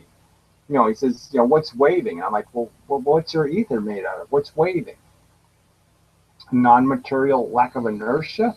What the fuck's a lack of inertia? I still can't get that one right. He keeps saying, you know, he has the four things like inertia, momentum, perturbation, and prepubation, or whatever the fuck it is. I can't remember the four things, but I mean, induction and resistance. It's like, how does that explain anything? I mean, how is that enough? I'm sorry, those four words really don't say universe to me. But yeah, I don't even know what he means by this atomist thing. How is being an atomist being evil or stupid? Not only do I believe in atoms, you know, as misnomer. I mean, obviously the atom isn't the smallest atom. You know, the atom in principle. But I mean, what does atomism mean? You mean I'm not allowed to think there's a quanta, that there's a smallest bit? But yeah, I mean, he talks about like the other thing that really makes me crazy. He talks about not spontaneous, but you know what I mean, the action at a distance. What do you call that when something happens instantaneously? Not instantaneous action. And I'm like, what are you talking about? What the fuck? Where do you have? Can you show me something that happens instantaneously somewhere in this universe, please? I don't see anything happening instantaneously. Anywhere. Where is there an instantaneous? Where?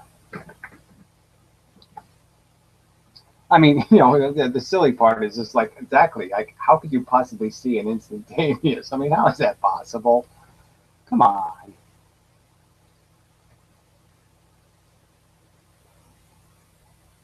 Yeah, no, well, Logic rolls the dice close to his account as far as I know, and that's the last I heard of him. So he was just getting kind of pettier and sillier and wackier and more useless. So I don't know what he's decided to do with himself, but maybe he went back to school or something. I don't know.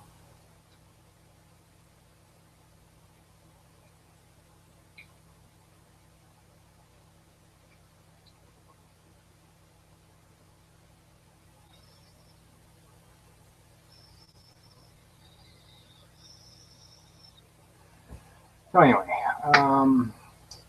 time is catching up on me here, and 3 o'clock, 3:30. It's pretty late. So maybe I will cease to function in this form and perpetrate to the couch. Yeah, cause and effect things can be identified or labeled. Constituent atoms. This weird objection he makes. Yeah, I just don't know. Like I said, I mean, he talks like materialism is insane. You're just like, well, what's the alternative to a materialism, you retard? I can't understand the alternative. It just, nature's not a crack whore on piss. And it's like, well, she's got to be pretty fucked up if she's not a materialist. What the fuck is she doing then? Casting spells? I mean, what's the choice? If it's not material, what is it? I mean, it can't be a thing if it's a nothing, right? I mean, how can you make a nothing into a something? So it's got to be something. I just don't see the point of non-material. It just doesn't. How the fuck can that mean something to me? I mean, even if it was just a spark, you'd still say, well, it's that sparky thing. You wouldn't just say it's nothing. It's the sparky thing, it's something. You can't just make it non-material.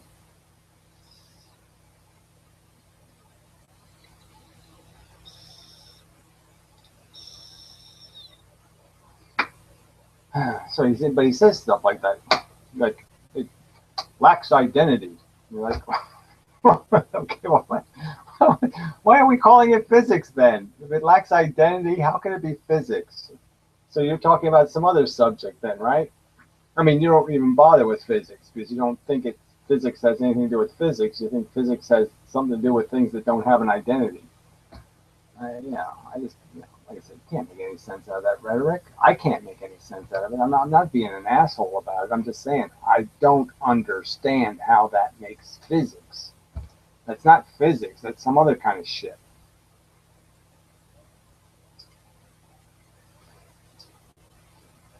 It's the magic wavy thing. It's a penis. I don't know about that. But anyway, certainly my penis is material. But anyway,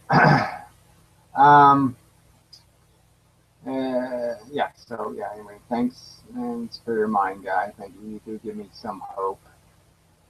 And the sick guy sort of, he's helpful also. So it's good to see some people now and then that seem to get a glimmer of, oh yeah, I see where you're going. Something anyway. It's not just gives me something to hope for. You like schoolgirls. I like girls. I don't really care whether they go to school or not. Will you ever let Piero come into your house again? LOL. Yeah, I'll let him in, but I'm not giving him any free gifts, for sure. I won't punch him in the face, but I might think about it. He really has been an asshole. I mean, over time, generally speaking, he really has been a pain in my ass. Wealth is a good thing. Oh, fuck you. Idiot. Wealth is nonsense. Productivity and fair compensation. Wealth is crap. Especially inherited wealth. Fuck you and fuck that in the ass. So anyway, I think we're done for the evening. So I'm going to go. Don't say anything stupid. No, I don't love Piero. I really don't. I really loving things. Yeah, I don't really do that. I want to fuck some things, and might even want to stroke or hug some things.